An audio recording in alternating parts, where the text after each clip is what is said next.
نحمده ونصلي على رسوله الكريم اما بعد فاعوذ بالله من الشيطان الرجيم بسم الله الرحمن الرحيم رب اشرح لي صدري ويسر لي امري واحلل عقدة من لساني يفقهوا قولي ربي يسر ولا تعسر وتمم بالخير وبك نستعين يا فتاح اللهم فقهنا في الدين۔ آپ صلی اللہ علیہ وسلم نے فرمایا، اس شخص کی مثال جو لوگوں کو بھلائی سکھاتا ہے لیکن اپنے آپ کو بھول جاتا ہے، ایک چراغ کی طرح ہے جو لوگوں کو تو روشنی دیتا ہے لیکن خود کو جلا دیتا ہے۔ یعنی ہم جب علم دے رہے ہوں تو خود بھی اس پر عمل کرنا چاہیے۔ ابو دردہ رضی اللہ تعالیٰ عنہ کہتے ہیں کہ تم عالم نہیں بنو گے حتیٰ کہ تم متعلم یعنی سیکھنے والے بنو، یعنی عالم تب تک نہیں بن سکتے جب تک سیکھنے والے نہ بن جاؤ، اور تم علم سے عالم نہیں بن سکتے حتیٰ کہ تم اس پر عمل کرو، یعنی جب تک بھی عالم نہیں بن سکتے جب تک عمل نہ کرو، اور کہ تم اس پر عمل نہ کرنے لگو، اور تمہارے گناہ کے لیے یہی کافی ہے کہ تم بحث اور مباحثہ کرنے والے بن جاؤ، یعنی انسان گنہگار ہو جائے اس کے لیے صرف اتنی بات کافی ہے کہ وہ لوگوں سے بحث کرنے لگے، آرگیومنٹس کرنے لگے، اور تمہارے گناہ کے لیے یہی کافی ہے کہ تم جھگڑا کرنے والے بن جاؤ، اور تمہارے جھوٹا ہونے کے لیے یہی کافی ہے کہ تم مسلسل اللہ کی ذات کے علاوہ کسی اور چیز میں گفتگو کرتے رہو۔ یعنی خلاصہ یہ کہ انسان اگر بحث کرنے لگے، فالتو کی باتوں میں پڑ جائے، اللہ تعالیٰ کے ذکر کے علاوہ اس کے ٹاپک جو ہیں، گوسپس کے ٹاپک جو ہیں وہ فالتو کی باتوں کے زیادہ ہو جائے تو پھر وہ جھوٹا بننے لگتا ہے۔ تو اللہ تعالیٰ ہمیں اتنی صلاحیت دیں اور اتنا ہمارے اندر تقویٰ پیدا کریں کہ ہم اللہ تعالیٰ کا ذکر زیادہ کریں اور لغو باتوں میں کم پڑیں۔ جز 24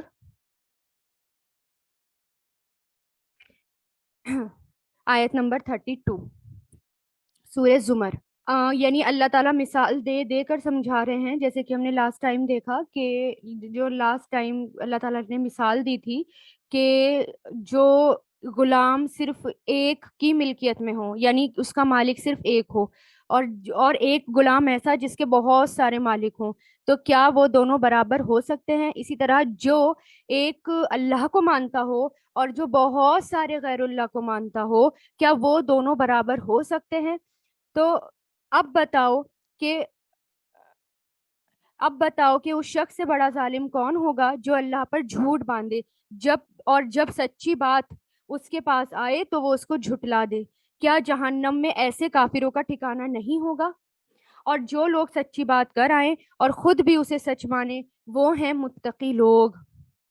یعنی کون ہے متقی لوگ؟ جو سچی بات کر کے آئیں اور جو اس کو، یعنی جو اللہ تعالیٰ نے کلام بھیجا ہے اس کو بھی وہ سچ مانیں اور اس پر عمل کرنے لگے۔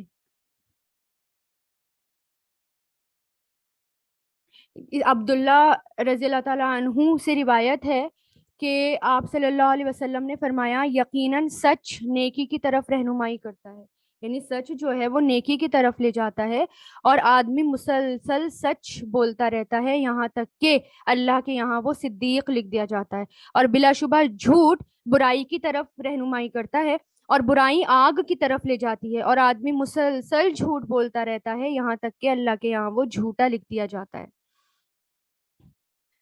تو اللہ تعالیٰ سے دعا ہے کہ اللہ تعالیٰ کے یہاں ہم بھی جو ہیں وہ سچے لکھے جائیں، صدیق میں لکھے جائیں۔ ان کو اپنے پروردگار کے پاس، یعنی جو سچے لوگ ہوں گے ان کو اپنے پروردگار کے پاس ہر وہ چیز ملے گی جسے وہ چاہیں گے، یہ ہے نیک لوگوں کا بدلہ،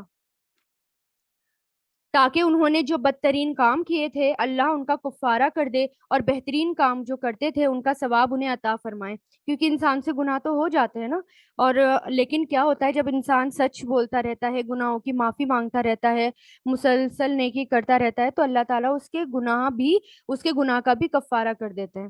اے پیغمبر، کیا اللہ اپنے بندوں کے لیے کافی نہیں، اور لوگ تمہیں اس کے سوا دوسروں سے ڈراتے ہیں، اور جسے اللہ بھٹکا دے اسے کوئی راستے پر لانے والا نہیں۔ یعنی اللہ تعالیٰ کیا کہہ رہے ہیں؟ کیا اللہ تمہارے لیے کافی نہیں؟ حسبی اللہ، یعنی قل حسبی اللہ، یعنی کہو اللہ کافی ہے۔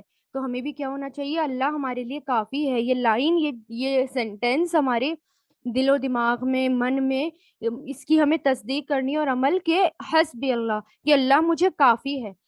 کوئی بھی سچویشن ہو، کوئی بھی پریشانی ہو، اکیلی ہوں میں، یا میں دین کو فالو کرنے والی اکیلی ہوں، یا میں دین کا کام کرنے والی اکیلی ہوں، یا پھر کہیں بھی ایسی سچویشن آ جائے تو بس کیا بولیں، حسبی اللہ، مجھے اللہ کافی ہے.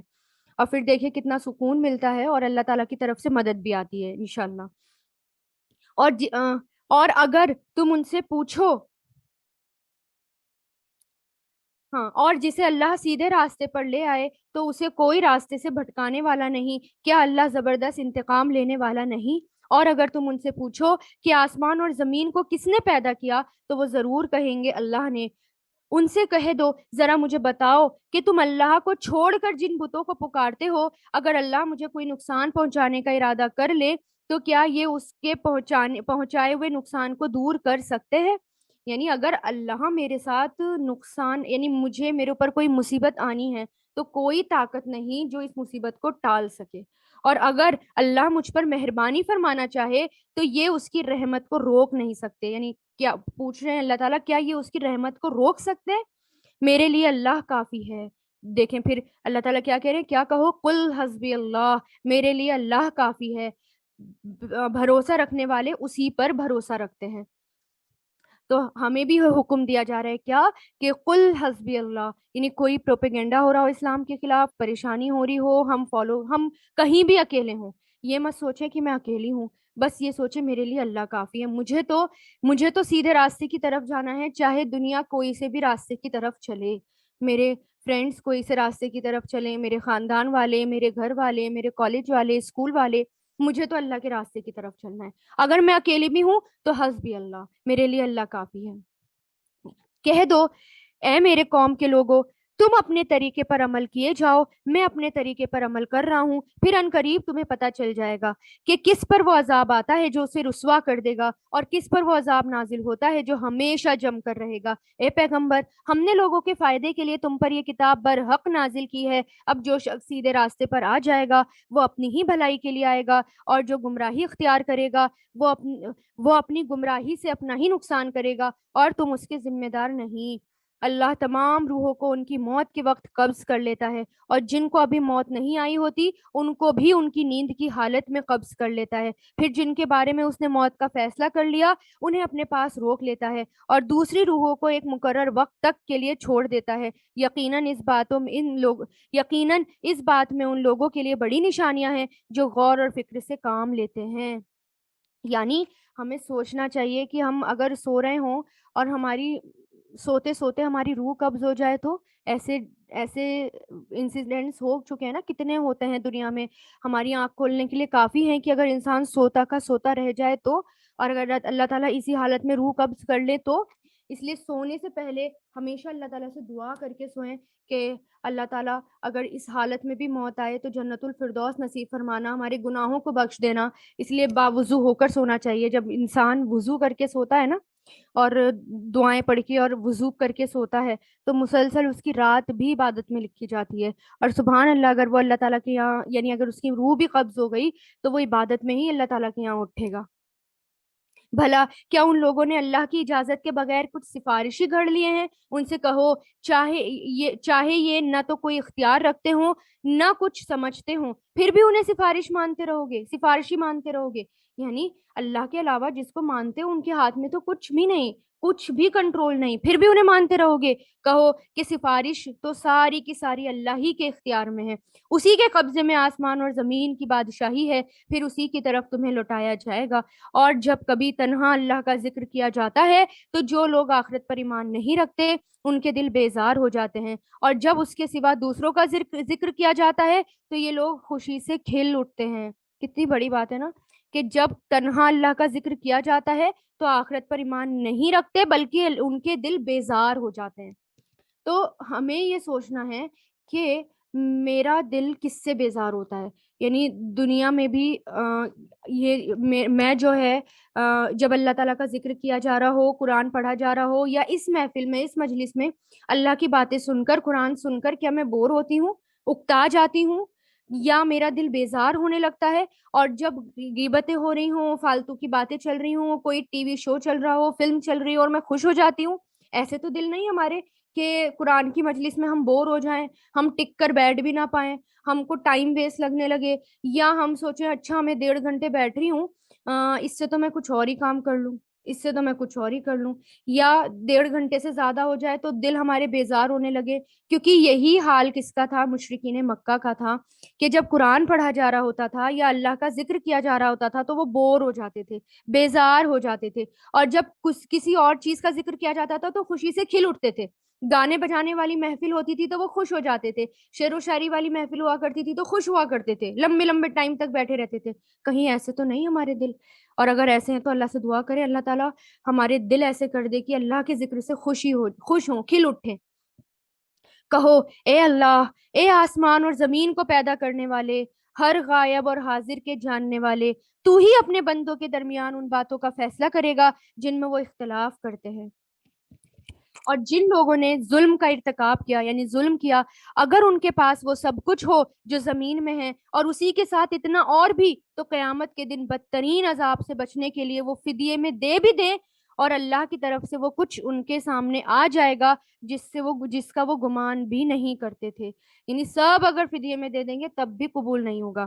انہوں نے جو کمائی کی تھی اس کی برائیاں ان کے سامنے ظاہر ہو جائیں گی، اور جن باتوں کا وہ مذاق اڑایا کرتے تھے وہ انہیں چاروں طرف سے گھیر لے گی. پھر انسان کا حال یہ ہے کہ جب اس کو کوئی تکلیف چھو جاتی ہے تو وہ ہمیں پکارتا ہے، اس کے بعد جب ہم اسے کسی نعمت سے نوازتے ہیں تو وہ کہتا ہے یہ تو مجھے اپنے ہنر کی وجہ سے ملی ہے. نہیں، بلکہ یہ تو آزمائش ہے، لیکن ان میں سے اکثر لوگ جانتے ہی نہیں. ہمیں بڑی غلط فہمی ہوتی ہے نا، او ہو یہ تو میرا ٹیلنٹ ہے، یہ تو میرا ایکسپیرینس ہے، مجھے تو یہ اپنے ایکسپیرینس سے ملی ہے یہ چیز. نہیں، ایکسپیرینس ایک الگ بات ہے، علم ہونا ایک الگ بات ہے، لیکن ہر چیز ہمیں اللہ کے حکم سے ملتی ہے. کیونکہ ہنر والے، اسکلز والے، بڑے بڑے ڈگری ہولڈرز جو ہیں وہ خالی گھوم رہے ہوتے ہیں، ان کے پاس ہاتھ میں کچھ نہیں ہوتا. تو اس لیے ہر چیز میں اللہ کی تعریف بیان کریں کہ اللہ کی طرف سے ملی ہے، ہماری یہ مجال نہیں تھی، یا ہمارے اندر اتنی طاقت نہیں کہ ہمیں یہ چیز مل جاتی. یہی بات ہے کہ ان سے پہلے کچھ لوگوں نے بھی یہی کہا تھا، یعنی یہ ساری باتیں پہلے لوگوں نے بھی کہی تھی. نتیجہ یہ ہوا جو کچھ وہ کماتے تھے وہ ان کے کام نہیں آیا، اور انہوں نے جو کمائی کی تھی اس کی برائیاں انہی پر آ پڑی. اور ان عرب کے لوگوں میں سے جنہوں نے ظلم کیا ہے ان کی کمائی کی برائیاں بھی جلد ہی ان پر آ پڑیں گی، اور یہ اللہ کو عاجز نہیں کر سکتے، اللہ کو بے بس نہیں کر سکتے. اور کیا انہیں یہ معلوم نہیں کہ اللہ جس کے لیے چاہتا ہے رزق میں وسعت کر دیتا ہے، رزق کو بڑھا دیتا ہے، اور وہی تنگی کرتا ہے. یقیناً اس میں ان لوگوں کے لیے بڑی نشانیاں ہیں جو ایمان لاتے ہیں. یعنی علم کس سے آتا ہے، کس کی وجہ سے آتا ہے، یعنی اور رزق کس کی وجہ سے آتا ہے؟ یہ سب اللہ کی طرف سے آتا ہے. تو رزق کے لیے دعائیں کس سے مانگے؟ اللہ سے مانگے.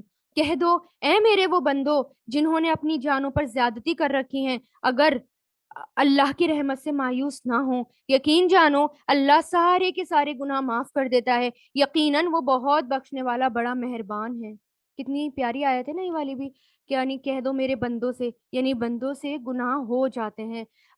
بندے جو ہیں وہ بڑے سے بڑا گناہ کر سکتے ہیں، لیکن مومن اگر سچے دل سے توبہ کرے، سچے دل سے معافی مانگے، تو یہاں پر اللہ تعالیٰ امید دلا رہے ہیں کہ اللہ کی رحمت سے مایوس مت ہو، اللہ بہت مہربان ہے، اللہ سارے کے سارے گناہ معاف کر سکتا ہے. اور تم اپنے پروردگار سے لو لگاؤ اور اسی کے فرما بردار بن جاؤ، اس سے پہلے کہ تمہارے پاس عذاب آ جائے، پھر تمہاری مدد بھی نہ کی جائے. اور تمہارے پروردگار کی طرف سے تمہارے پاس جو بہترین باتیں نازل کی گئی ہیں ان کی پیروی کرو، اس سے پہلے کہ تم پر اچانک عذاب آ جائے اور تمہیں پتہ بھی نہ چلے. یعنی موت آنے سے پہلے پہلے کیا کرنا ہے؟ ہمیں اللہ تعالیٰ کا فرما بردار بن جانا ہے، اپنے آپ کو اللہ کے حوالے کر دینا ہے. کیا کہنا ہے؟ اللہ تعالیٰ سے دعا کرا کریں، اللہم اسلمت نفسی لیک. بخاری کی روایت ہے 7488 کہ میں نے اپنا آپ تیرے حوالے کر دیا، یعنی اے اللہ میں نے اپنا آپ کے حوالے کر دیا. تو اور عمل کرنا شروع کر دیں قبل اس سے، یعنی من قبلی، اس سے پہلے کہ ہمارے ہاتھ میں کچھ نہ رہے، اچانک قیامت آ جائے یا موت آ جائے. کہیں ایسا نہ ہو کہ کسی شخص کو یہ کہنا پڑے کہ ہائے افسوس میری اس کوتاہی پر جو میں نے اللہ کے معاملے میں برتی. اور سچی بات یہ ہے کہ میں تو اللہ کے احکام کا مذاق اڑانے والوں میں سے شامل ہو گیا تھا. اور یا کوئی یہ نہ کہے کہ اگر مجھے اللہ ہدایت دے دیتا تو میں بھی متقیوں میں ہو جاتا، یا جب عذاب آنکھوں سے دیکھ لے تو وہ کہے کاش مجھے ایک مرتبہ واپس جانے کا موقع مل جائے اور میں نیک لوگوں میں شامل ہو جاؤں۔ تجھے ہدایت کیوں نہیں دی گئی؟ میری آیتیں تیرے پاس آ چکی تھی، پھر تو نے انہیں جھٹلا دیا اور بڑائی کے گھمنڈ میں پڑ گیا، یعنی اپنے آپ کو بڑا سمجھنے لگا اور کافروں میں شامل ہو گیا۔ یعنی ہدایت کیا ہے؟ یہ قرآن ہدایت ہے۔ قرآن آنے کے بعد، قرآن ملنے کے بعد کوئی یہ نہیں کہہ سکتا کہ ہمیں ہدایت نہیں ملی۔ کے ہدایت کے راستے اللہ تعالیٰ نے سب تک پہنچا دیے، بس اب ہمیں دیکھنا ہے کہ ہمیں ہدایت، ہم جو ہے اس کو ایکسیپٹ کرتے ہیں یا نہیں کرتے۔ اور قیامت کے دن تم دیکھو گے کہ جن لوگوں نے اللہ پر جھوٹ باندھا ہے ان کے چہرے سیاہ کالے ہوں گے۔ کیا جہنم میں ایسے متکبروں کا ٹھکانہ نہیں؟ ایسے جہنمیوں کا ٹھکانہ نہیں؟ اور جن لوگوں نے تقویٰ کیا ہے ان کو ان سے نجات دے کر ان کی مراد کو وہ پہنچے گا، اور انہیں کوئی تکلیف نہیں چھوئے گی اور نہ انہیں کسی بات کا غم ہوگا۔ اور اللہ ہر چیز کا پیدا کرنے والا ہے، وہی ہر چیز کا رکھوالا ہے۔ سارے آسمان اور زمین کی کنجیاں یعنی چابیاں اسی کے پاس ہیں، اور جنہوں نے اللہ کی آیتوں کا انکار کیا وہ گھاٹے میں رہنے والے ہیں۔ کہہ دو کیا پھر بھی اے جاہلو تم مجھ سے کہتے ہو کہ اللہ کے سوا کسی اور کی عبادت کروں؟ اور یہ حقیقت ہے کہ تم سے اور تم سے پہلے تمام پیغمبروں سے وحی کے ذریعے یہ بات کہہ دی گئی تھی کہ اگر تم نے شرک کیا تو تمہارا سارا کیا دھرا غارت ہو جائے گا، یعنی جو بھی تم نے کیا سب ویسٹ ہو جائے گا اور تم یقینی طور پر سخت نقصان اٹھانے والے بنو گے۔ لہٰذا اس کی بجائے تم اللہ ہی کی عبادت کرو اور شکر گزار لوگوں میں شامل ہو جاؤ۔ یعنی شرک کرنے سے ہمارے سارے عمل ویسٹ ہو جائیں گے قیامت کے دن، کتنے بھی نیک عمل ہوں وہ سب ویسٹ ہو جائیں گے۔ اس لیے کیا کرنا ہے؟ اللہ کی عبادت کرنی ہے اور نیک لوگوں میں شامل ہونا ہے۔ اور ان لوگوں نے اللہ کی قدر نہیں پہچانی جیسے کہ اس کی قدر پہچاننے کا حق تھا، حالانکہ پوری کی پوری زمین قیامت کے دن اس کی مٹھی میں ہوگی اور سارے کے سارے آسمان اس کے دائیں ہاتھ میں لپٹے ہوئے ہوں گے۔ وہ پاک ہے، وہ بہت بالا و برتر ہے اس شرک سے جس کا یہ لوگ ارتکاب کرتے ہیں۔ یعنی قیامت کے دن سب لپیٹ دیا جائے گا۔ عبداللہ ابن عمر رضی اللہ تعالیٰ عنہ کہتے ہیں رسول اللہ نے فرمایا قیامت کے دن اللہ عز و جل آسمانوں کو لپیٹ لے گا، پھر انہیں اپنے دائیں ہاتھ میں لے کر فرمائے گا میں بادشاہ ہوں، کہاں ہے جبار، کہاں ہے تکبر کرنے والے؟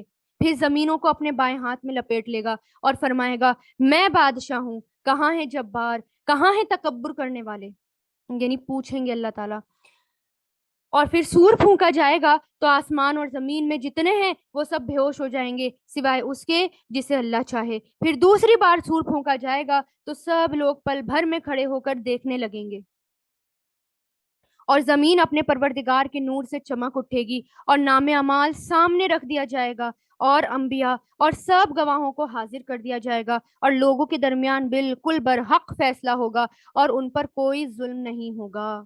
تفصیل بتا دی گئی قیامت کے دن کیا ہوگا۔ یعنی حدیث میں آتا ہے قیامت کے دن لوگوں کا حشر سفید و سرخی امیز زمین پر ہوگا، یعنی جیسے میدا کی روٹی ہوتی ہے نا صاف بالکل سفید، ایسے ہی جو ہے پلین بالکل اسموتھ، ایسے جو ہیں لوگ جو ہیں چاروں طرف دیکھنے لگیں گے، اور پھر سب کے ہاتھوں میں نام اعمال دے دیا جائے گا اور پھر عدالت قائم ہوگی، سب گواہوں کو لایا جائے گا، سب پیش کیا جائے گا۔ تو اس لیے ہمیں ایسا بننا ہے کہ ہم جو ہیں ہر وقت آخرت کانشیس رہیں، ہر وقت اس بات کو یاد رکھیں کہ یہ جو زمین ہے یہ بالکل پلین ہو جائے گی، ہے نا۔ تو ہمیں جو ہے قیامت کے دن اٹھنا ہے، کیونکہ مومن جو ہوگا نا وہ پہچانتا ہوگا کہ، اور اس دن جب قیامت آئے گی نا مومن یہ کہے گا کہ یہ تو اللہ تعالیٰ کا وعدہ تھا، یہ تو سچ ہو گیا، اللہ تعالیٰ نے تو اپنا، یعنی اللہ تعالیٰ کا وعدہ سچا تھا، اور اس دن مومن کو ڈر نہیں لگے گا، اسے پتا تھا کہ اس دن کا سامنا مجھے کرنا ہے۔ اس لیے ہمیں ایسے عمل کرنے ہیں، ہمیں اس کی تیاری کرنی ہے، اس دن کی تیاری کرنی ہے، کیونکہ ہم کیا کرتے ہیں، ہم جب بھی ٹریولنگ کے لیے جائیں گے یا ہم گھومنے جاتے ہیں، ہل اسٹیشن پہ جاتے ہیں، کہیں بھی جاتے ہیں، ہم کتنی تیاریاں کرتے ہیں نا اس کے لیے، یہ بھی پیک کر لو، یہ بھی رکھ لو، کوئی دقت نہ ہو، وہاں کوئی پریشانی نہ ہو۔ تو اسی طرح ہمیں آخرت کی تیاری کرنی ہے کہ کوئی وہاں دقت نہ ہو، کوئی پریشانی نہ ہو، کوئی گھبراہٹ نہ ہو۔ تو اس لیے ہر وقت یہ سوچیں کہ دنیا میں ٹریول کر رہی ہوں، بس مجھے جو ہے آخرت کی تیاری کرنی ہے، وہی میرا گھر ہے ہمیشہ کا، مجھے وہاں جا کے شفٹ ہونا ہے۔ تو اس کے لیے جو چاہیے وہ رکھیں، اور اس کے لیے تو نیک عمل چاہیے وہ رکھیں۔ اور ہر شخص کو اس کے عمل کا پورا پورا بدلہ دیا جائے گا، اور جو کچھ لوگ کرتے ہیں اللہ اسے خوب جانتا ہے۔ اور جن لوگوں نے کفر اپنایا تھا انہیں جہنم کی طرف گروہوں کی شکل میں ہانکا جائے گا، یعنی گروپس بنا کر لوگوں کو ہانکا جائے گا، یہاں تک کہ جب وہ اس کے پاس پہنچ جائیں گے تو اس کے دروازے کھل جائیں گے، اور اس کے محافظ ان سے کہیں گے کیا تمہارے پاس تمہارے اپنے لوگوں میں سے پیغمبر نہیں آئے تھے جو تمہیں تمہارے رب کی آیتیں پڑھ کر سناتے اور تمہیں اس دن کا سامنا کرنے سے خبردار کرتے؟ وہ کہیں گے بے شک آئے تھے، لیکن عذاب کی بات کافروں پر سچی ہو کر رہی۔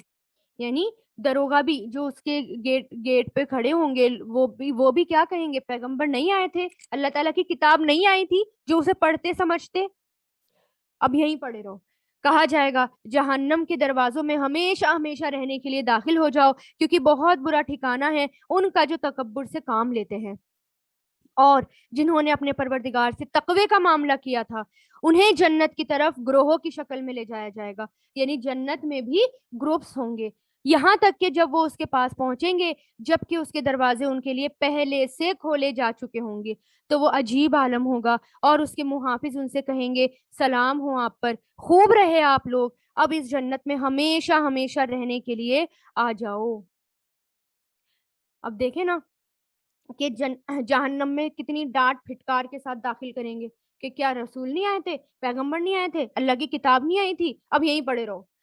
اور جنت میں سلامتی کے ساتھ سلام کے ساتھ داخل کیا جائے گا۔ ابو ہریرہ کہتے ہیں رسول اللہ نے فرمایا پہلی جماعت یعنی جو پہلا گروپ ہوگا جو جنت میں داخل ہوگا ان کے چہرے 14ویں رات کی چاند کی طرح چمک رہے ہوں گے، اور ان کے بعد والے جو داخل ہوں گے وہ جگمگاتے ستاروں کی طرح ہوں گے، اور ان سب کے دل الفت اور محبت میں ایک شخص کی طرح ہوں گے، ان میں سے نہ کسی بات میں اختلاف ہوگا نہ آپس میں دشمنی ہوگی۔ یعنی یہ اہل جنت کی شان ہے کہ آپس میں کلیشز نہیں ہوں گے، اور جنت کا دروازہ پہلے سے کھلا ہوا ہوگا۔ اور کون کھولے گا جنت کا دروازہ؟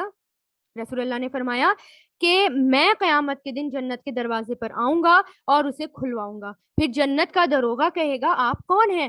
میں کہوں گا محمد صلی اللہ علیہ وسلم۔ وہ کہے گا مجھے آپ سے پہلے کسی کے لیے بھی دروازہ کھولنے کا حکم نہیں دیا گیا، یعنی اوپننگ کون کریں گے؟ رسول اللہ کریں گے۔ اور جب جنتی کو لایا جائے گا تو وہ پہلے سے دروازے کھلے ہوئے ہوں گے، سبحان اللہ۔ اور جنتی کہیں گے تمام تر شکر اللہ کا ہے جس نے ہم سے اپنے وعدے کو سچا کر دکھایا اور ہمیں اس سرزمین کا ایسا وارث بنا دیا کہ ہم جنت میں جہاں چاہیں اپنا ٹھکانہ بنا لیں۔ ثابت ہوا کہ بہترین انعام عمل کرنے والوں کا ہی ہے۔ تو یہاں پر کیا کہیں گے جنتی کہ تمام تر شکر اللہ کا ہے جس نے ہم سے اپنے وعدے کو سچا کر دکھایا۔ تو پوری کائنات اللہ تعالیٰ کی حمد کر رہی ہے، اور اس وقت بھی تعریف کر رہی ہوگی، آسمان والے، زمین والے، نیک اور بد، انس اور جنس، تمام لوگ الحمدللہ کہیں گے۔ اور الحمدللہ آدم علیہ السلام کا پہلا جملہ بھی تھا، مومن کی جان جب نکلتی ہے تب بھی وہ الحمدللہ کہہ رہا ہوتا ہے، اور جنت میں داخلے کے وقت بھی وہ الحمدللہ کہیں گے۔ اور تمام فرشتوں کو تم دیکھو گے کہ عرش کے آس پاس حلقہ بنائے ہوئے یعنی گروپ بنائے ہوئے اپنے پروردگار کی حمد کے ساتھ اس کی تسبیح کر رہے ہوں گے، اور لوگوں کے درمیان برحق فیصلہ کر دیا جائے گا، اور کہنے والے کہیں گے تمام تر تعریف اللہ کی ہے جو سارے جہانوں کا پروردگار ہے، الحمدللہ رب العالمین۔ تو ہمیں بھی کیا کرنا ہے؟ اللہ تعالیٰ کی تعریف بیان کرنی ہے۔ سورۃ المؤمنون مکیہ، یہ مکی سورت ہے، اور اس کو سورہ غافر بھی کہا جاتا ہے، اور یہاں سے ہر سورت حامیم سے شروع ہو رہی ہے، جس کو حامیم کہا جاتا ہے نا، ہاں تو یہاں سے وہ شروع ہو رہی ہیں۔ شروع اللہ کے نام سے جو سب پر مہربان بہت مہربان ہے۔ حامیم، یہ کتاب اللہ کی طرف سے یہ کتاب اللہ کی طرف سے اتاری جا رہی ہے جو بڑا صاحب اقتدار بڑے علم کا مالک ہے نا۔ اب آپ نے دیکھا ہوگا اکثر صورتوں کی شروعات کس سے ہو رہی ہے کہ وہ اس بات کی یقین دہانی کرانے والے کے لیے یا یہ کتاب اللہ کی ہے یا اس کی واضح آیات یا اللہ کی طرف سے نازل ہوئی بھی، یا اس کتاب میں کوئی شک نہیں، تاکہ اور پڑھنے والوں سے پہلے یاد دہانی ہے. تو یہ جو ہے کیوں ہر صورت سے پہلے اس طرح کی باتیں کیوں ہو رہی ہیں قرآن کے بارے میں؟ کیونکہ جب ہم سورہ پڑھنا شروع کریں کوئی سی بھی سورہ، تو ہمارے دل میں اور یہ یقین ہو کہ یہ سچی کتاب ہے، اور یہ کوئی معمولی کتاب نہیں ہے جو میں اسے پڑھ رہی ہوں، میں سن رہی ہوں، میں معمولی کتاب کو نہیں سن رہی. اس لیے یہ جو ہے کہ ہر سورہ کی شروعات اس لیے ایسے ہی ہو رہی ہے کہ یہ کتاب اللہ کی طرف سے ہے جو زبردست علم والا ہے. کہ کس کی طرف سے ہے یہ اس کے رائٹر کون ہے؟ کوئی معمولی ہستی نہیں ہے، وہ بہت بڑی ہستی ہے جس کی یہ کتاب ہے. اور اس لیے اور یہ کتاب معمولی نہیں ہے، یہ بہت بڑی کتاب ہے. اس بات کا یقین کریں ہر سورہ سے پہلے، اور اس لیے اس کی شروعات ہر سورہ سے پہلے ایسی ہی شروعات ہو رہی ہے. پھر جو کہ زبردست علم والا ہے، جو گناہوں کو معاف کرنے والا ہے، توبہ قبول کرنے والا ہے، سخت سزا دینے والا ہے، بڑی طاقت کا مالک ہے، اس کے سوا کوئی عبادت کے لائق نہیں، اسی کی طرف سب کو لوٹ کر جانا ہے. دیکھیں اللہ تعالیٰ کے نام سے یہ شروع ہو رہی ہے. اللہ کی آیتوں میں جھگڑے وہی لوگ پیدا کرتے ہیں جنہوں نے کفر کیا، لہٰذا ان لوگوں کا شہروں میں دھندناتے پھرنا تمہیں دھوکے میں نہ ڈالے. یعنی اللہ تعالیٰ جو ہیں کیا کہہ رہے ہیں کہ جو لوگ شہروں میں گھوم رہے ہیں، بڑے مزے سے گھوم رہے ہیں، بڑے عیش والی، ہمیں لگ رہا ہے نا بڑی عیش والی زندگی جی رہے ہیں، دیکھو مالز میں، میٹرو سٹی میں، دیکھو کس طرح یہ لوگ آرام سے اور عیش کے ساتھ رہ رہے ہیں. تو اللہ تعالیٰ نے کہا ان کو دیکھ کر دھوکے میں مت پڑ جاؤ، ان کو دیکھ کر دھوکے میں مت پڑ جاؤ، کیونکہ مومنوں کے لیے تو دنیا ہے ہی قید خانہ. حدیث آتا ہے نا، مومنوں کے لیے دنیا قید خانہ اور کافروں کے لیے جنت ہے. تو ہمیں یہاں جنت تلاش نہیں کرنی، جنت دنیا بن بھی نہیں سکتی. ہمیں کتنی بھی عیش اور آرام مل جائے لیکن ہم جنت جیسی زندگی نہیں جی سکتے. تو اس لیے ہر وقت آخرت کانشیس رہنا چاہیے.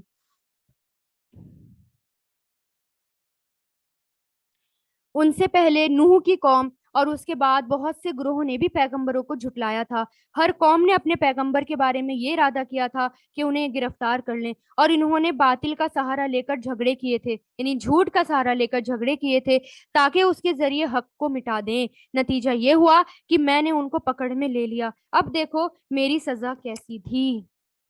یعنی اللہ تعالیٰ کہہ رہے ہیں کہ مشرکین نے، کافروں نے بہت پروپیگنڈا کی ہے اسلام کے خلاف، بہت کوشش کی کہ قرآن کی آیتوں کو اور نیچا دکھانے کی کوشش کریں، اسلام کو بجھانے کی کوشش کریں، لیکن ایسا ہوا نہیں ہوا.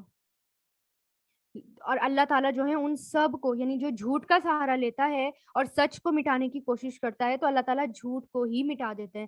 اس لیے ہمیشہ اللہ پر بھروسہ رکھیں، حسبی اللہ بولتے رہیں، اور پھر اللہ تعالیٰ سے دعا کریں اور اپنے کام کرتے جائیں، مومن بن جائیں، متقی بن جائیں، تاکہ اللہ تعالیٰ کی مدد آ جائے، اور تبھی اللہ تعالیٰ کی مدد آئے گی. اور اسی طرح جن لوگوں نے کفر اپنا لیا تھا ان کے بارے میں تمہارے پروردگار کی بات یہ بھی پکی ہو چکی ہے کہ وہ دوزخی لوگ ہیں.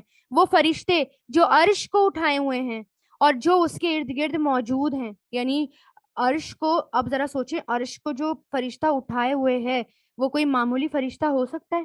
اللہ تعالیٰ کا عرش، اور ہمیں نہیں پتا اللہ تعالیٰ عرش پہ کس طرح موجود ہے، صرف اتنا آتا ہے کہ اللہ تعالیٰ عرش پر استوا ہوئے. اب ہمیں نہیں پتا اللہ تعالیٰ عرش پر کیسے بیٹھے ہیں، کیونکہ اللہ تعالیٰ کیسے ہیں، ہاں، اور ہم امیجن بھی نہیں کر سکتے. اللہ تعالیٰ نور ہیں، اللہ تعالیٰ کیسے ہیں ہمیں نہیں پتا، لیکن اللہ تعالیٰ کا عرش بہت بڑا ہے، اور عرش کو جو اٹھائے ہوئے فرشتے ہیں وہ بھی بہت بڑے ہیں.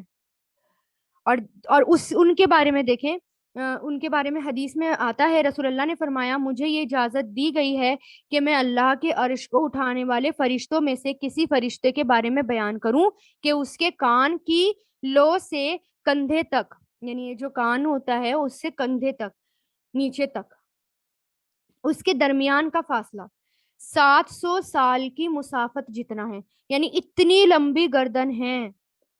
تو ان کے تو ہاتھ پاؤں اور باقی جسم کتنا بڑا ہوگا ہم اندازہ ہی نہیں لگا سکتے. عرش ساری مخلوقات میں سے، زمین، آسمان، کرسی اور سب مخلوقات میں سے سب سے اوپر ہے، اور عرش کتنا بڑا ہے ہم نہیں اندازہ لگا سکتے. یعنی جو فرشتے عرش کو اٹھائے ہوئے صرف ان کی گردن بتائی گئی ہے. گردن کا فاصلہ کتنا ہے؟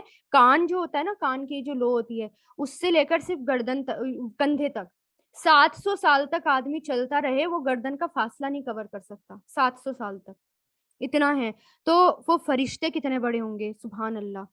تو اس میں دیکھیں ان کے بارے میں کیا آ رہا ہے. وہ فرشتے جو عرش کو اٹھائے ہوئے ہیں، یعنی اس بات کو معمولی مت سمجھیے گا، یہ بات جو آیت آ رہی ہے نا بہت بڑی آیت ہے، کہ وہ فرشتے جو عرش کو اٹھائے ہوئے ہیں، جو اس کے آس پاس موجود ہیں، وہ سب اپنے پروردگار کی حمد کے ساتھ اس کی تسبیح کرتے ہیں اور اس پر ایمان رکھتے ہیں، اور جو لوگ ایمان لائے ہیں ان کے لیے مغفرت کی دعا کرتے ہیں کہ اے ہمارے پروردگار، تیری رحمت اور علم ہر چیز پر حاوی ہے، اس لیے جن لوگوں نے توبہ کر لی اور تیرے راستے میں چل پڑے ہیں ان کی بخشش فرما دیجئے اور انہیں دوزخ کے عذاب سے بچا لیجئے، اور اے ہمارے پروردگار انہیں ہمیشہ رہنے والی ان جنتوں میں داخل فرما دیجئے جس کا تو نے ان سے وعدہ کیا ہے، نیز ان کے ماں باپ اور بیوی بچوں میں سے جو نیک ہوں گے انہیں بھی. یقیناً تیری اور صرف تیری ذات ہے جو زبردست حکمت والی ہے، اور ان کو ہر طرح کی برائیوں سے محفوظ رکھ، اور اس دن جسے تو نے برائیوں سے محفوظ کر لیا اس پر تو نے رحم فرما دیا،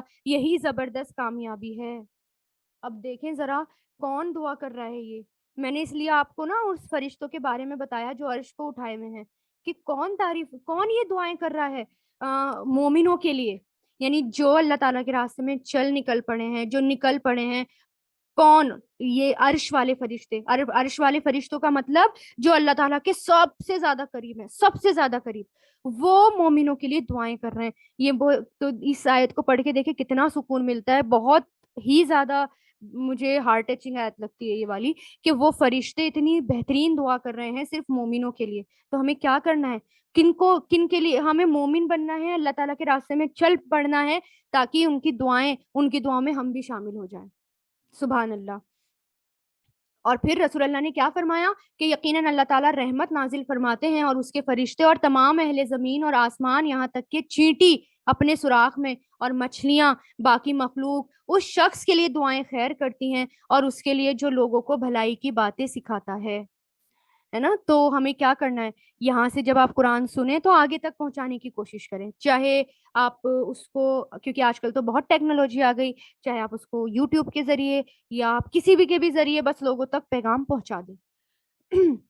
جن لوگوں نے کفر اپنایا ہے ان سے پکار کر کہا جائے گا آج تمہیں جتنی بیزاری اپنے آپ سے ہو رہی ہے اس سے زیادہ بیزاری اللہ کو اس وقت ہوتی تھی جب تمہیں ایمان کی دعوت دی جاتی تھی اور تم انکار کرتے تھے. یعنی اللہ کو برا لگتا تھا جب تم منع کر دیتے تھے.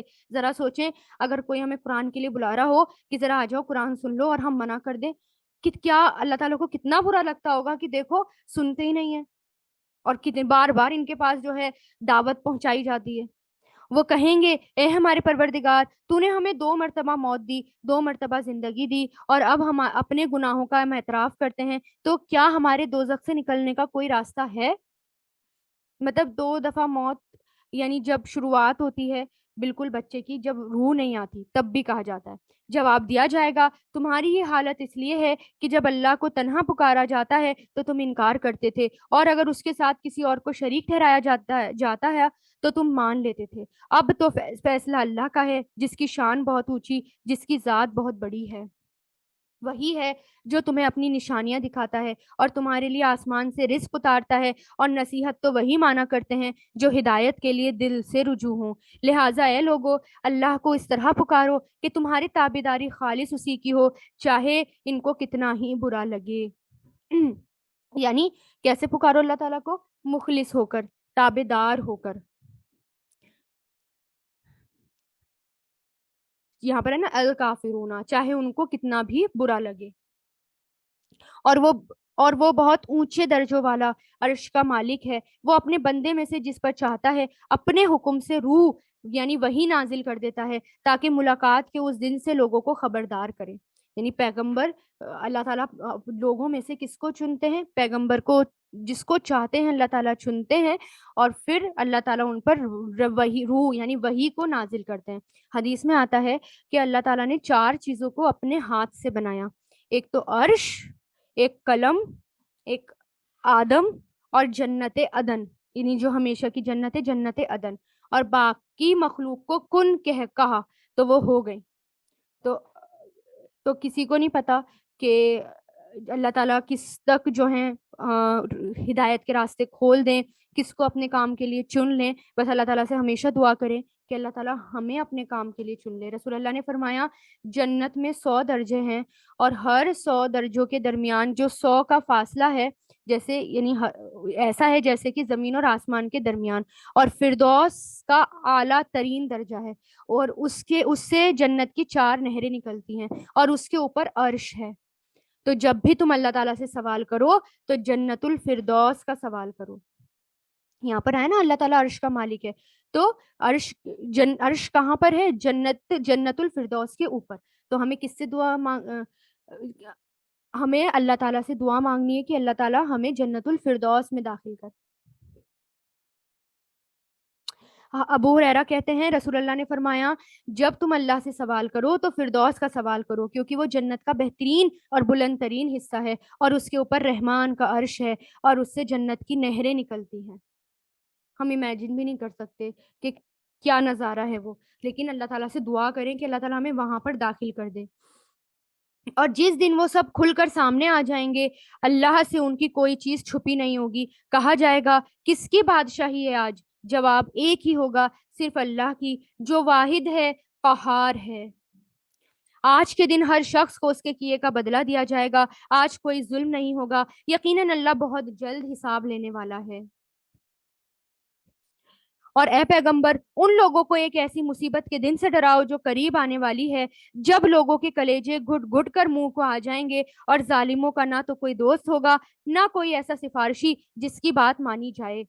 اللہ آنکھوں کی چوری کو بھی جانتا ہے، اور ان باتوں کو بھی جن کو ان کے سینے چھپاتے ہیں، یہ چھپا کر رکھتے ہیں. یعنی اللہ تعالیٰ آنکھوں کی چوری کو بھی جانتا ہے، ہمارے خیالات بھی جانتا ہے.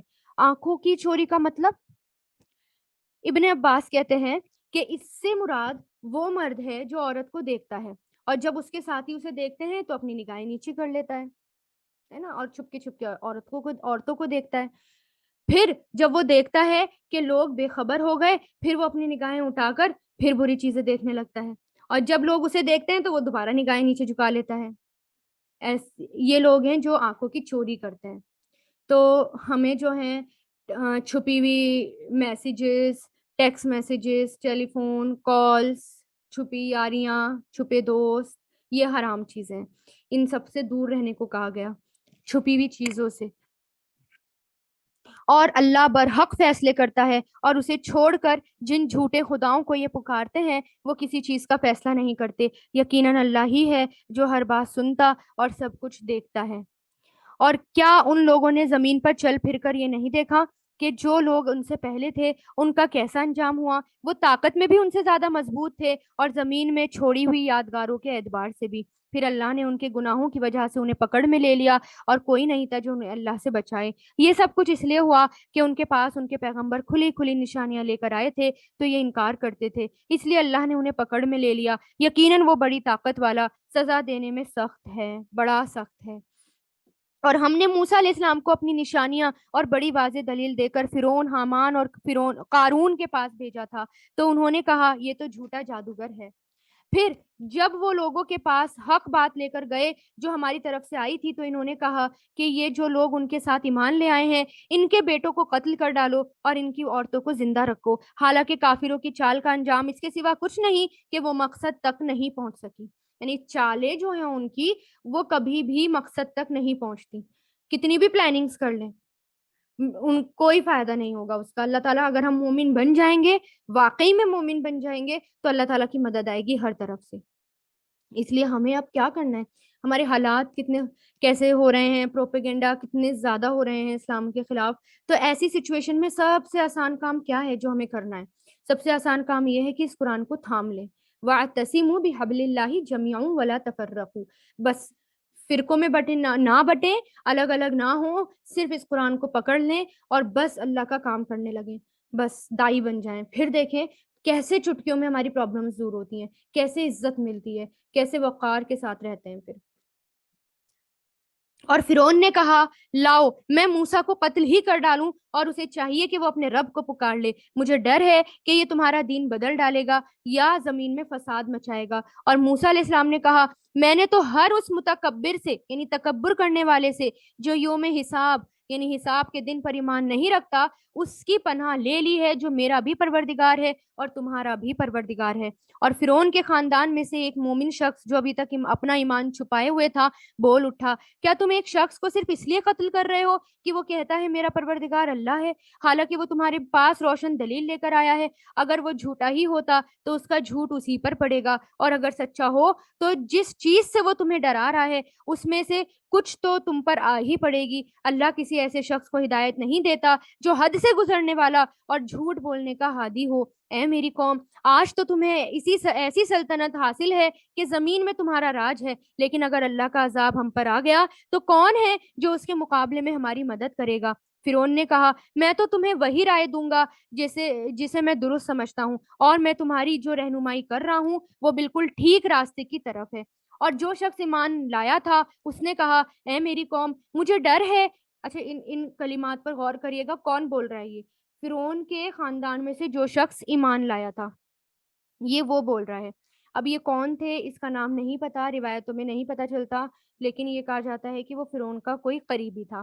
بعض روایتوں سے پتا چلتا ہے کہ یہ فرعون کے چچا زاد بھائی تھے، ان کا نام شعمان تھا۔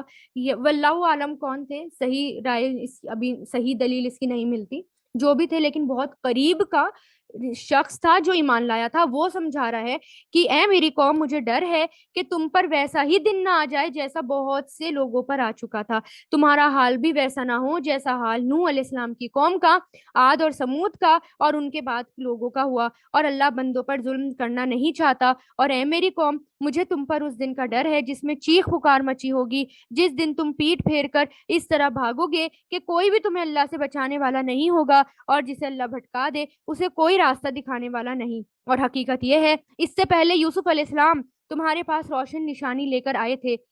اب دیکھیں یوسف علیہ السلام کا ذکر اب یہاں ہو رہا ہے پہلی بار، یعنی سورہ یوسف کے علاوہ یہاں ہو رہا ہے۔ تب بھی تم ان کی لائی ہوئی باتوں کے بارے میں شک کرتے تھے، پھر جب وہ وفات پا گئے تو تم نے کہا کہ ان کے بعد اللہ اب کوئی پیغمبر نہیں بھیجے گا، اور اسی طرح اللہ تم تمام لوگوں کو گمراہی میں ڈالے رکھتا ہے جو حد سے گزرے ہوئے شکی ہوتے ہیں، جو اپنے پاس کسی واضح دلیل کے آئے بغیر اللہ کی آیتوں کو جھگڑا نکالتے ہیں۔ یہ بات اللہ کے نزدیک بھی قابل نفرت ہے اور ان لوگوں کے نزدیک بھی جو ایمان لے آئے ہیں۔ اس طرح اللہ ہر متکبر جابر کے دل میں مہر لگا دیتا ہے۔ اچھا اب دیکھیں یہ پورا خطبہ کس کا تھا؟ یہ اس شخص کا تھا جو ایمان لے کر آ گیا، ٹھیک ہے۔ اور اس سے یہ پتہ چلتا ہے کہ وہ شخص بہت سمجھدار تھے۔ وہ جو ہے یعنی موسیٰ علیہ السلام کو قتل کرنے کی سازش کری تھی نا فرعون نے، تو وہ شخص جو ہے وہ کہہ رہا ہے فرعون سے کہ دیکھو تمہارا انجام ویسا نہ ہو جیسا باقی قوموں کا ہوا۔ اس کا مطلب کیا تھا کہ وہ شخص جو ہے علم رکھتا تھا کتاب کا، سمجھدار شخص تھا وہ، اس لیے وہ ان قوم کے حوالے دے رہا ہے اور اس کو فرعون کو سمجھا رہا ہے، درباریوں کو باقی لوگوں کو سمجھا رہا ہے، اور پھر یوسف علیہ السلام کے بارے میں بھی بتا رہا ہے، یعنی یوسف علیہ السلام کے بارے میں بھی یہ کہ جب موسیٰ علیہ السلام تمہارے بیچ میں تھے تو تم جھٹلا رہے تھے موسیٰ علیہ السلام کو، اور جب موسیٰ علیہ السلام تمہارے پاس سے چلے گئے تو تم جو ہے انتظار کر رہے تھے رسول کا، یوسف علیہ السلام جب یوسف علیہ السلام تمہارے بیچ میں تھے تو تم یوسف علیہ السلام کو جھٹلا رہے تھے، اور جب تمہارے یہاں سے چلے گئے یوسف علیہ السلام تو تم جو ہے تمہیں ان کی قدر ہونے لگی۔ تو اس سے پتہ چلتا ہے کہ یوسف علیہ السلام کے جانے کے بعد لوگوں نے کچھ لوگ ایسے تھے جنہیں یوسف علیہ السلام کی قدر ہوئی تھی، جو پہلے جھٹلا رہے تھے، اور پھر بعد میں وہ انتظار کر رہے تھے کہ اللہ تعالیٰ یوسف علیہ السلام کی طرح ہی کوئی پیغمبر بھیج دے۔ اور فرعون نے اپنے وزیر سے کہا اے حامان میرے لیے ایک اونچی عمارت بنا دو تاکہ میں ان کے راستوں تک پہنچ جاؤں، اور آسمان کے راستے ہیں، پھر میں موسیٰ کے خدا کو جھانک کر دیکھوں، اور یقین رکھو میں تو اسے چھوٹا ہی سمجھتا ہوں، اور اس طرح یعنی میں تو اسے جھوٹا ہی سمجھتا ہوں، یعنی طنز کر رہا تھا، بڑی سی بلڈنگ بناؤ، میں اس بلڈنگ پر چڑھوں گا اور میں موسیٰ کے خدا کو جھانکوں گا اور پھر میں دیکھوں گا کہاں ہے۔ اور فرعون کی کوئی چال ایسی نہیں تھی جو بربادی میں نہ گئی ہو، اور جو شخص ایمان لے آیا تھا اس نے کہا اے میری قوم اس کی بات مانو، میں تمہیں ہدایت کے راستے پر لے جاؤں گا۔ اے میری قوم، یہ دنیاوی زندگی تو بس تھوڑا سا مزہ ہے، یقین جانو آخرت ہی رہنے کا اصل گھر ہے، اور جس شخص نے کوئی برائی کی ہوگی اسے اس کے برابر بدلہ دیا جائے گا، اور جس نے کوئی نیکی کا کام کیا ہوگا چاہے وہ مرد ہو یا عورت، جبکہ وہ مومن ہو، تو ایسے لوگ جنت میں ہوں گے، وہاں انہیں بے حساب رزق دیا جائے گا۔ اے میری قوم، یہ کیا بات ہے کہ میں تمہیں نجات کی طرف دعوت دے رہا ہوں اور تم مجھے آگ کی طرف بلا رہے ہو؟ تم مجھے یہ دعوت دے رہے ہو کہ اللہ کا انکار کروں اور اس کے ساتھ ایسی چیزوں کو شریک مانوں جس کے بارے میں مجھے کوئی علم نہیں، اور میں تمہیں اس ذات کی طرف بلا رہا ہوں جو بڑی صاحب اقتدار، بہت بخشنے والی ہے۔ اور سچ تو یہ ہے جن چیزوں کی طرف تم مجھے بلا رہے ہو وہ کسی دعوت کے اہل نہیں، یعنی اس لائق نہیں کہ اس کی دعوت دی جائے، نہ دنیا میں نہ آخرت میں۔ اور حقیقت یہ ہے کہ ہم سب کو اللہ کی طرف پلٹ کر جانا ہے، اور یہ کہ جو لوگ حد سے گزرنے والے ہیں وہی آگ کے باسی ہیں۔ غرض تم ان قریب میری یہ باتیں یاد کرو گے ہے وَأُفَوِّضُ أَمْرِي إِلَى اللَّهِ إِنَّ اللَّهَ بَصِيرٌ بِالْعِبَادِ، یعنی میں اپنا معاملہ اللہ کے حوالے کرتا ہوں۔ کس کے؟ میں اپنا پورا کا پورا معاملہ سونپ دیتا ہوں اللہ کو، بے شک وہ دیکھنے والا ہے، خوب دیکھنے والا ہے اپنے بندوں کو۔ جب بھی پریشانی ہو نا، کوئی بھی مصیبت ہو، کوئی بھی پریشانی ہو، بس یہ بولیں کہ میں نے اپنا سارا معاملہ اللہ کے حوالے کر دیا، اور اس کی تسبیح کریں، پھر دیکھیں کہ کیسے ساری پرابلمس انشاءاللہ دور ہوتی ہیں۔ آزمائی ہوئی بات ہے یہ کہ اللہ تعالیٰ ہر چیز دے دیتے ہیں، بجائے کسی اور کے آگے ہاتھ پھیلانے کے بس یہ بولیں کہ میں نے تو اپنا معاملہ یا اپنے آپ کو اللہ کے حوالے کر دیا، اور یہ دعا بھی کرا کریں، اللہ میں نے اپنے آپ کو آپ کے حوالے کر دیا، بس اب آپ میری پریشانیاں دور کریں، اور بس اب آپ ہی مجھ سے اپنا کام بھی کروا لیں، اور مجھے قیمتی بندوں میں سے بنا لیں، وی آئی پیز جو ہوتے ہیں مجھے اس میں سے بنا دیجیے، جو آخرت کے دن جو اسپیشل جن کے ساتھ ٹریٹمنٹ ہوگا مجھے ان کے ساتھ بنا دیجیے۔ دعا کرا کریں کہ میں نے اپنے آپ کو، اپنے چہرے کو، اپنے دماغ کو، اپنی مرضی کو، اپنے دل کو، اپنی پوری باڈی کو آپ کے حوالے کر دیا، بس، اور پھر متقی بن جائیں، اور اللہ سے دعا کریں اللہ تعالیٰ مجھے متقی بنا بھی دے۔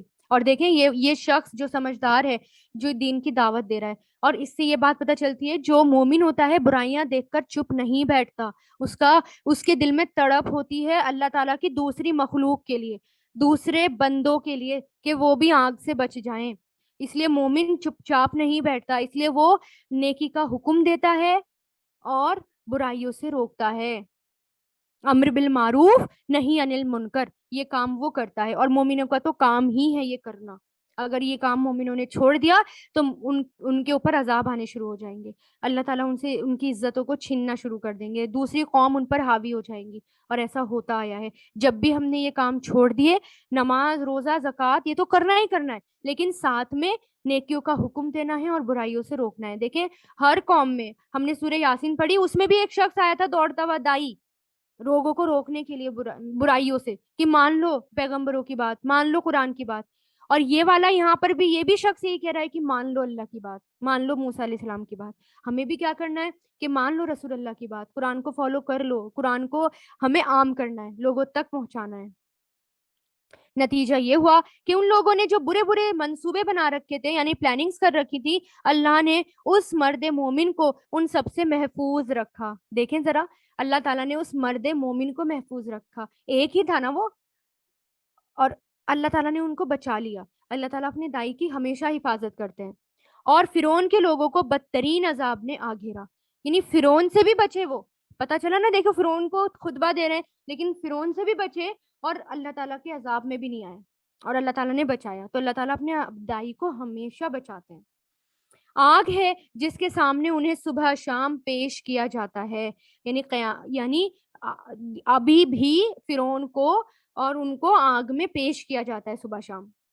اب ہم کہیں گے فرعون کی باڈی ہمیں تو نظر نہیں آتی، آگ ہے اس میں، ہمیں فرعون کی باڈی نظر آ رہی ہے نا، لیکن ہم یہ کہیں گے اچھا آگ کہاں لگ رہی ہے، اللہ تعالیٰ تو کہہ رہے ہیں آگ میں پیش کیا جاتا ہے۔ اب جیسے مائکرو ویو میں ہم کھانا گرم کرتے ہیں، کیا ہمیں آگ نظر آتی ہے؟ لیکن کھانا تو پھر بھی گرم ہو جاتا ہے، 30 سیکنڈ کرو پانی گرم ہے نا، لیکن ہمیں تو آگ تو نہیں نظر آ رہی نا۔ ایسے ہی جو ہے ہمیں نظر نہیں آ رہی لیکن وہ آگ میں پیش ہوتا ہے، اور جس دن قیامت آ جائے گی اس دن حکم ہوگا کہ فرعون کے لوگوں کو سخت ترین عذاب میں داخل کر دو، سب سے پہلے ہوگا وہ، اپنی قوم کے آگے آگے ہوگا۔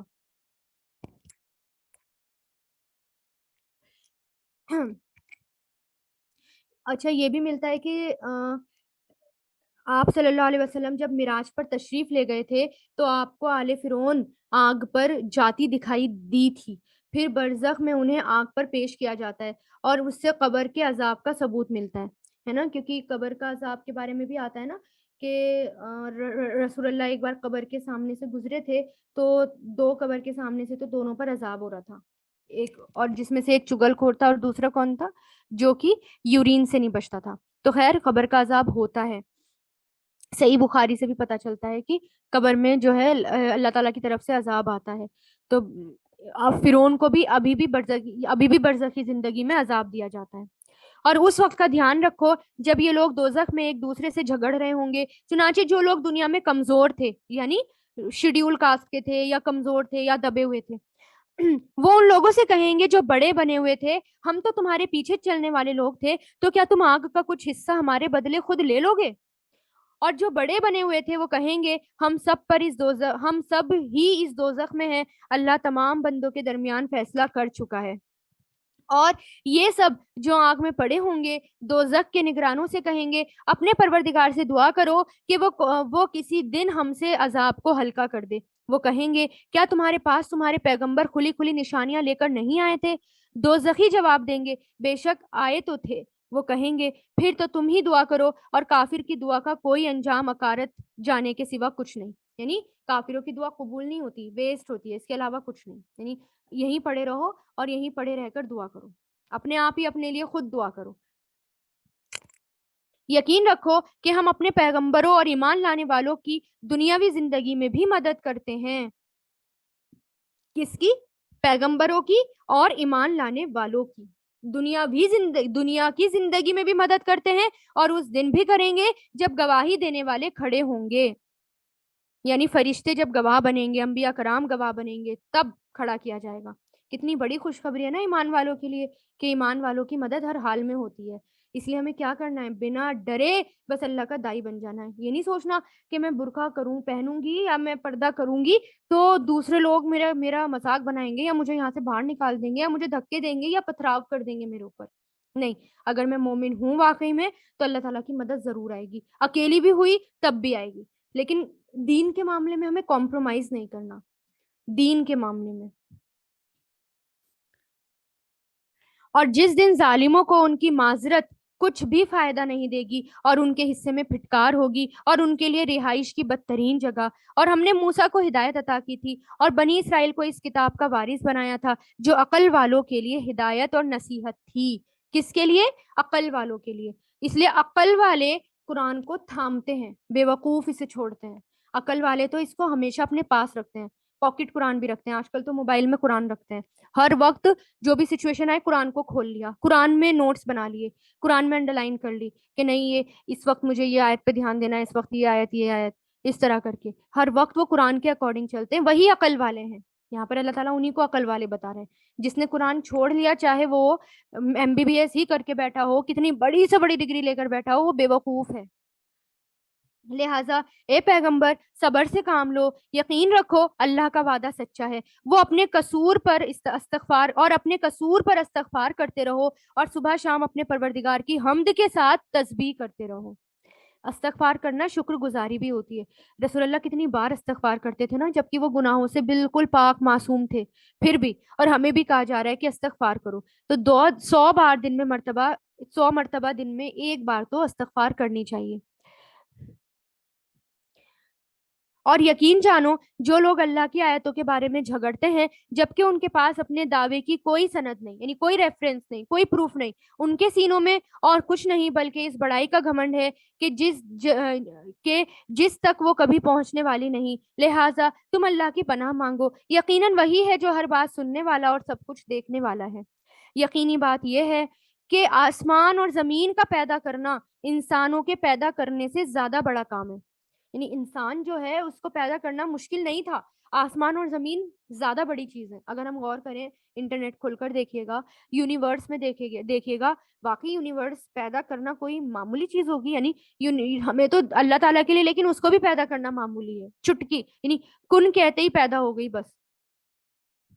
لیکن اکثر لوگ اتنی سی بات نہیں سمجھتے. اور اندھا اور دیکھنے والا دونوں برابر نہیں ہوتے، اور نہ وہ لوگ جو ایمان لائے ہیں اور انہوں نے نیک عمل کیے ہیں اور وہ بدکار برابر نہیں، لیکن تم لوگ بہت کم دھیان دیتے ہو۔ یقین رکھو کہ قیامت کی گھڑی ضرور آنے والی ہے جس میں کسی شک کی کوئی گنجائش نہیں، لیکن اکثر لوگ ایمان نہیں لاتے۔ اور تمہارے پروردگار نے کہا ہے مجھے پکارو، میں تمہاری دعائیں قبول کروں گا۔ دیکھیں ذرا اللہ تعالیٰ کیا کہہ رہے ہیں، مجھے پکارو میں تمہاری دعائیں قبول کروں گا، بے شک جو لوگ تکبر کی وجہ سے میری عبادت سے منہ موڑتے ہیں وہ ذلیل ہو کر جہنم میں داخل ہوں گے۔ یعنی ہمیں ہمیں اللہ تعالیٰ ہم سے کہہ رہے ہیں ہمیں اللہ تعالیٰ سے دعا مانگنی ہے۔ اللہ ہی تو وہ ہے جس نے تمہارے لیے رات بنائی تاکہ تم اس میں سکون حاصل کرو اور دن کو دیکھنے والا بنایا۔ حقیقت یہ ہے کہ ان لوگوں پر فضل فرمانے والا ہے، لیکن اکثر لوگ شکر ادا نہیں کرتے۔ یہ اللہ لوگوں پر فضل کرتا ہے لیکن لوگ شکر ادا نہیں کرتے۔ وہ ہے اللہ جو تمہارا پروردگار ہے، ہر چیز کا پیدا کرنے والا، اس کے سوا کوئی معبود نہیں۔ پھر کہاں کوئی چیز تمہیں اندھا چلا دیتی ہے، اوندھا چلا دیتی ہے نا؟ ہم پھر بھی ہمیں یقین نہیں ہوتا۔ دیکھیں نا اللہ تعالیٰ ہم سے کہہ رہے ہیں دعا کرو، مجھ سے مانگو، میں تمہاری دعائیں قبول کروں گا۔ دعا عبادت ہوتی ہے، تو دعا نہ مانگنے سے اللہ تعالیٰ ناراض ہوتے ہیں۔ رسول اللہ نے فرمایا بے شک دعا فائدہ دیتی ہے اس کے بارے میں بھی جو کچھ نازل ہو چکا، یعنی جو مصیبت آ چکی، اور اس کے بارے میں بھی جو ابھی نہیں آئی، بس تم بندوں پر دعا کرنا لازم ہے۔ صحابہ نے عرض کیا اس طرح تو ہم بہت زیادہ دعائیں کریں گے۔ رسول اللہ نے فرمایا اللہ اس سے بھی زیادہ کثرت والا ہے، یعنی اور بھی زیادہ دے گا وہ، اس لیے کثرت سے دعائیں کریں۔ اسی طرح وہ لوگ بھی اندھے چلتے ہیں یا اوندھے چلتے ہیں جو پہلے ہماری آیتوں کا انکار کیا کرتے تھے۔ اللہ ہی تو ہے جس نے تمہارے لیے زمین کو قرار کی جگہ بنایا اور آسمان کو ایک گنبد اور تمہاری صورت گری کر دی، اور تمہاری صورتوں کو اچھا بنا دیا اور پاکیزہ چیزوں میں سے تمہیں رزق عطا کیا۔ وہ ہے اللہ جو تمہارا پروردگار ہے، غرض بڑی برکت والا ہے، اللہ سارے جہان کا پروردگار ہے، وہی سدا زندہ ہے، اس کے سوا کوئی معبود نہیں۔ اس لیے اسی کو اس طرح پکارو کہ تمہاری تابع داری خالص اسی کے لیے ہو۔ تمام تعریف اللہ کے لیے ہیں جو سارے جہانوں کا پروردگار ہے۔ الحمدللہ۔ اے پیغمبر کافروں سے کہہ دو مجھے اس بات سے منع کر دیا گیا ہے کہ جب میرے پاس تم میری رب کی طرف سے کھلی کھلی نشانیاں آ گئی ہیں تو پھر بھی میں اس کی عبادت کروں جنہیں تم اللہ کے بجائے پکارتے ہو، اور مجھے یہ حکم دیا گیا ہے کہ میں تمام جہان کے پروردگار کے آگے سر جھکا دوں۔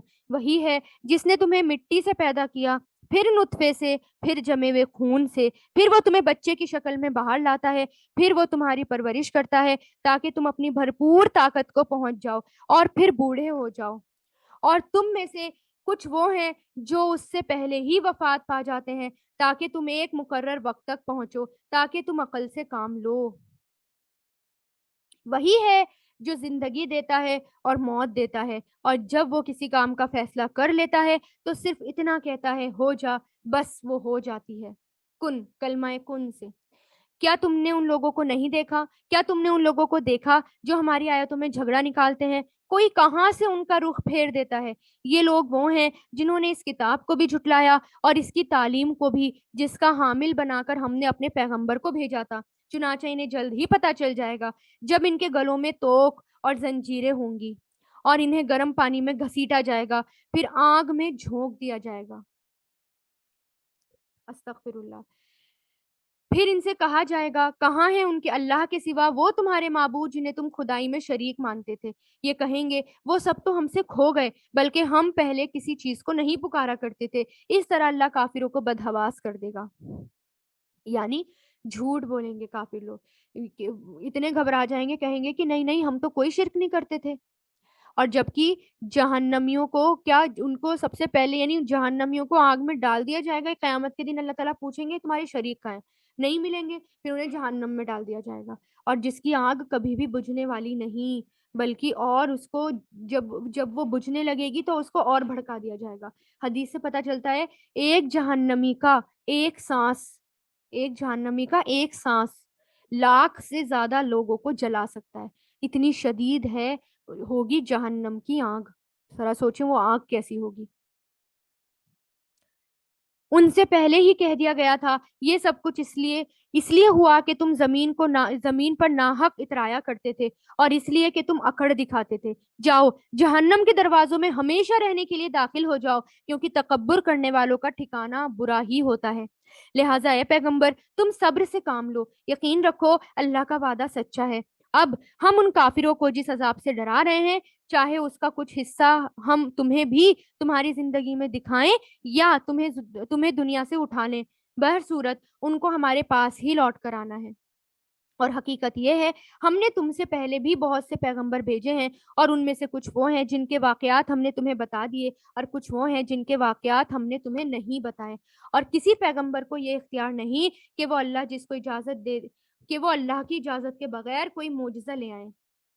کفار کہتے تھے نا آپ صلی اللہ علیہ وسلم سے بار بار کہ معجزے دکھاؤ، معجزے دکھاؤ، تو اللہ تعالیٰ کیا کہہ رہے ہیں؟ کوئی پیغمبر اللہ کے حکم کے بغیر معجزے نہیں دکھا سکتا۔ پھر جب اللہ کا حکم آئے گا تو سچائی کا فیصلہ ہو جائے گا، اور جو لوگ باطل کی پیروی کر رہے ہیں یعنی جھوٹے ہیں، وہ اس موقع پر سخت نقصان اٹھائیں گے۔ اللہ وہ ہے جس نے تمہارے لیے مویشی پیدا کیے تاکہ اس میں سے کچھ تم ان میں سے کچھ پر سواری کرو، اور انہی میں سے وہ ہیں جنہیں تم کھاتے ہو، اور تمہارے لیے ان میں سے بہت سے فائدے ہیں، اور ان کا مقصد یہ بھی ہے کہ تمہارے دلوں میں کہیں جانے کی جو حاجت ہو اس تک پہنچ سکو، اور تمہیں ان جانوروں پر اور کشتیوں پر اٹھا کر لے جایا جاتا ہے، اور اللہ تمہیں اپنی نشانیاں دکھا رہا ہے، پھر بھی تم اللہ کی کن کن نشانیوں کا انکار کرو گے؟ بھلا کیا انہوں نے زمین میں چل پھر کر نہیں دیکھا کہ ان سے پہلے جو لوگ تھے ان کا انجام کیسا ہوا؟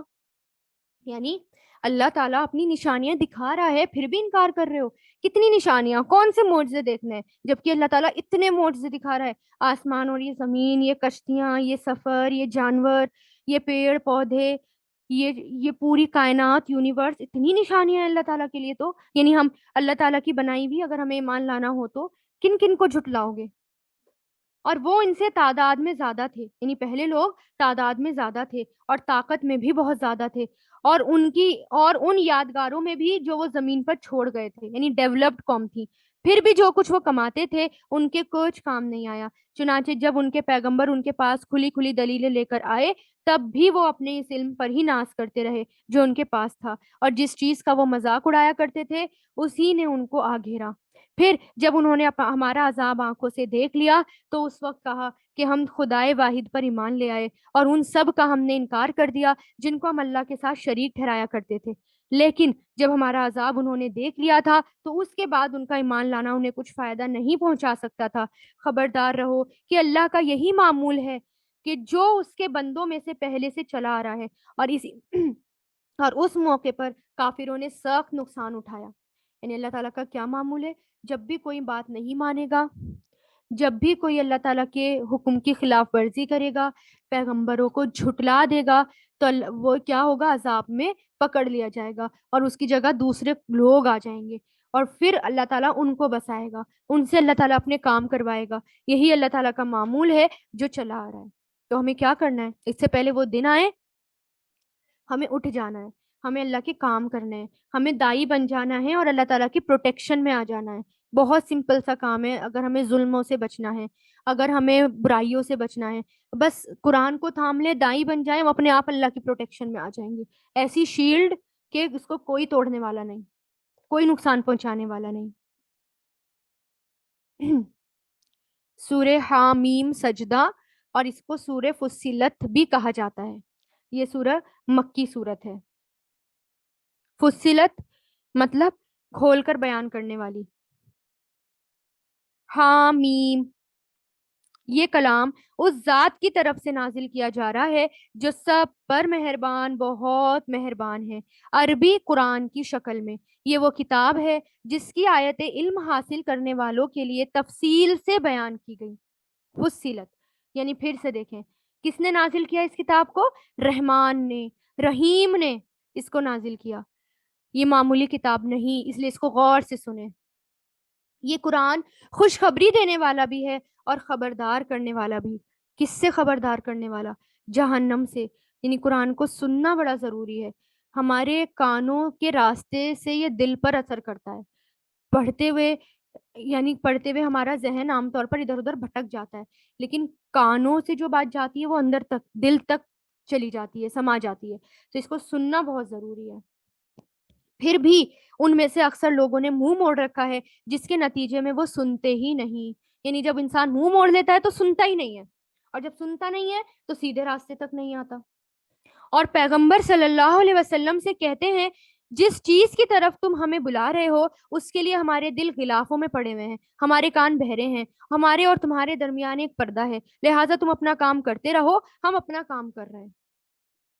اے پیغمبر کہہ دو، میں تو تم ہی جیسا ایک انسان ہوں، البتہ مجھ پر یہ وحی نازل ہوتی ہے کہ تمہارا خدا بس ایک ہی خدا ہے، لہٰذا تم اپنا رخ سیدھا اسی کی طرف رکھو، اسی کی طرف رکھو اور اسی سے مغفرت مانگو۔ بڑی شان اور بڑی تباہی ہے ان مشرکوں کے لیے، اور یعنی بڑی تباہی ہے ان مشرکوں کے لیے۔ کن مشرکوں کے لیے؟ یہ یاد رکھیں کہ یہ سورہ مکی ہے، ٹھیک ہے؟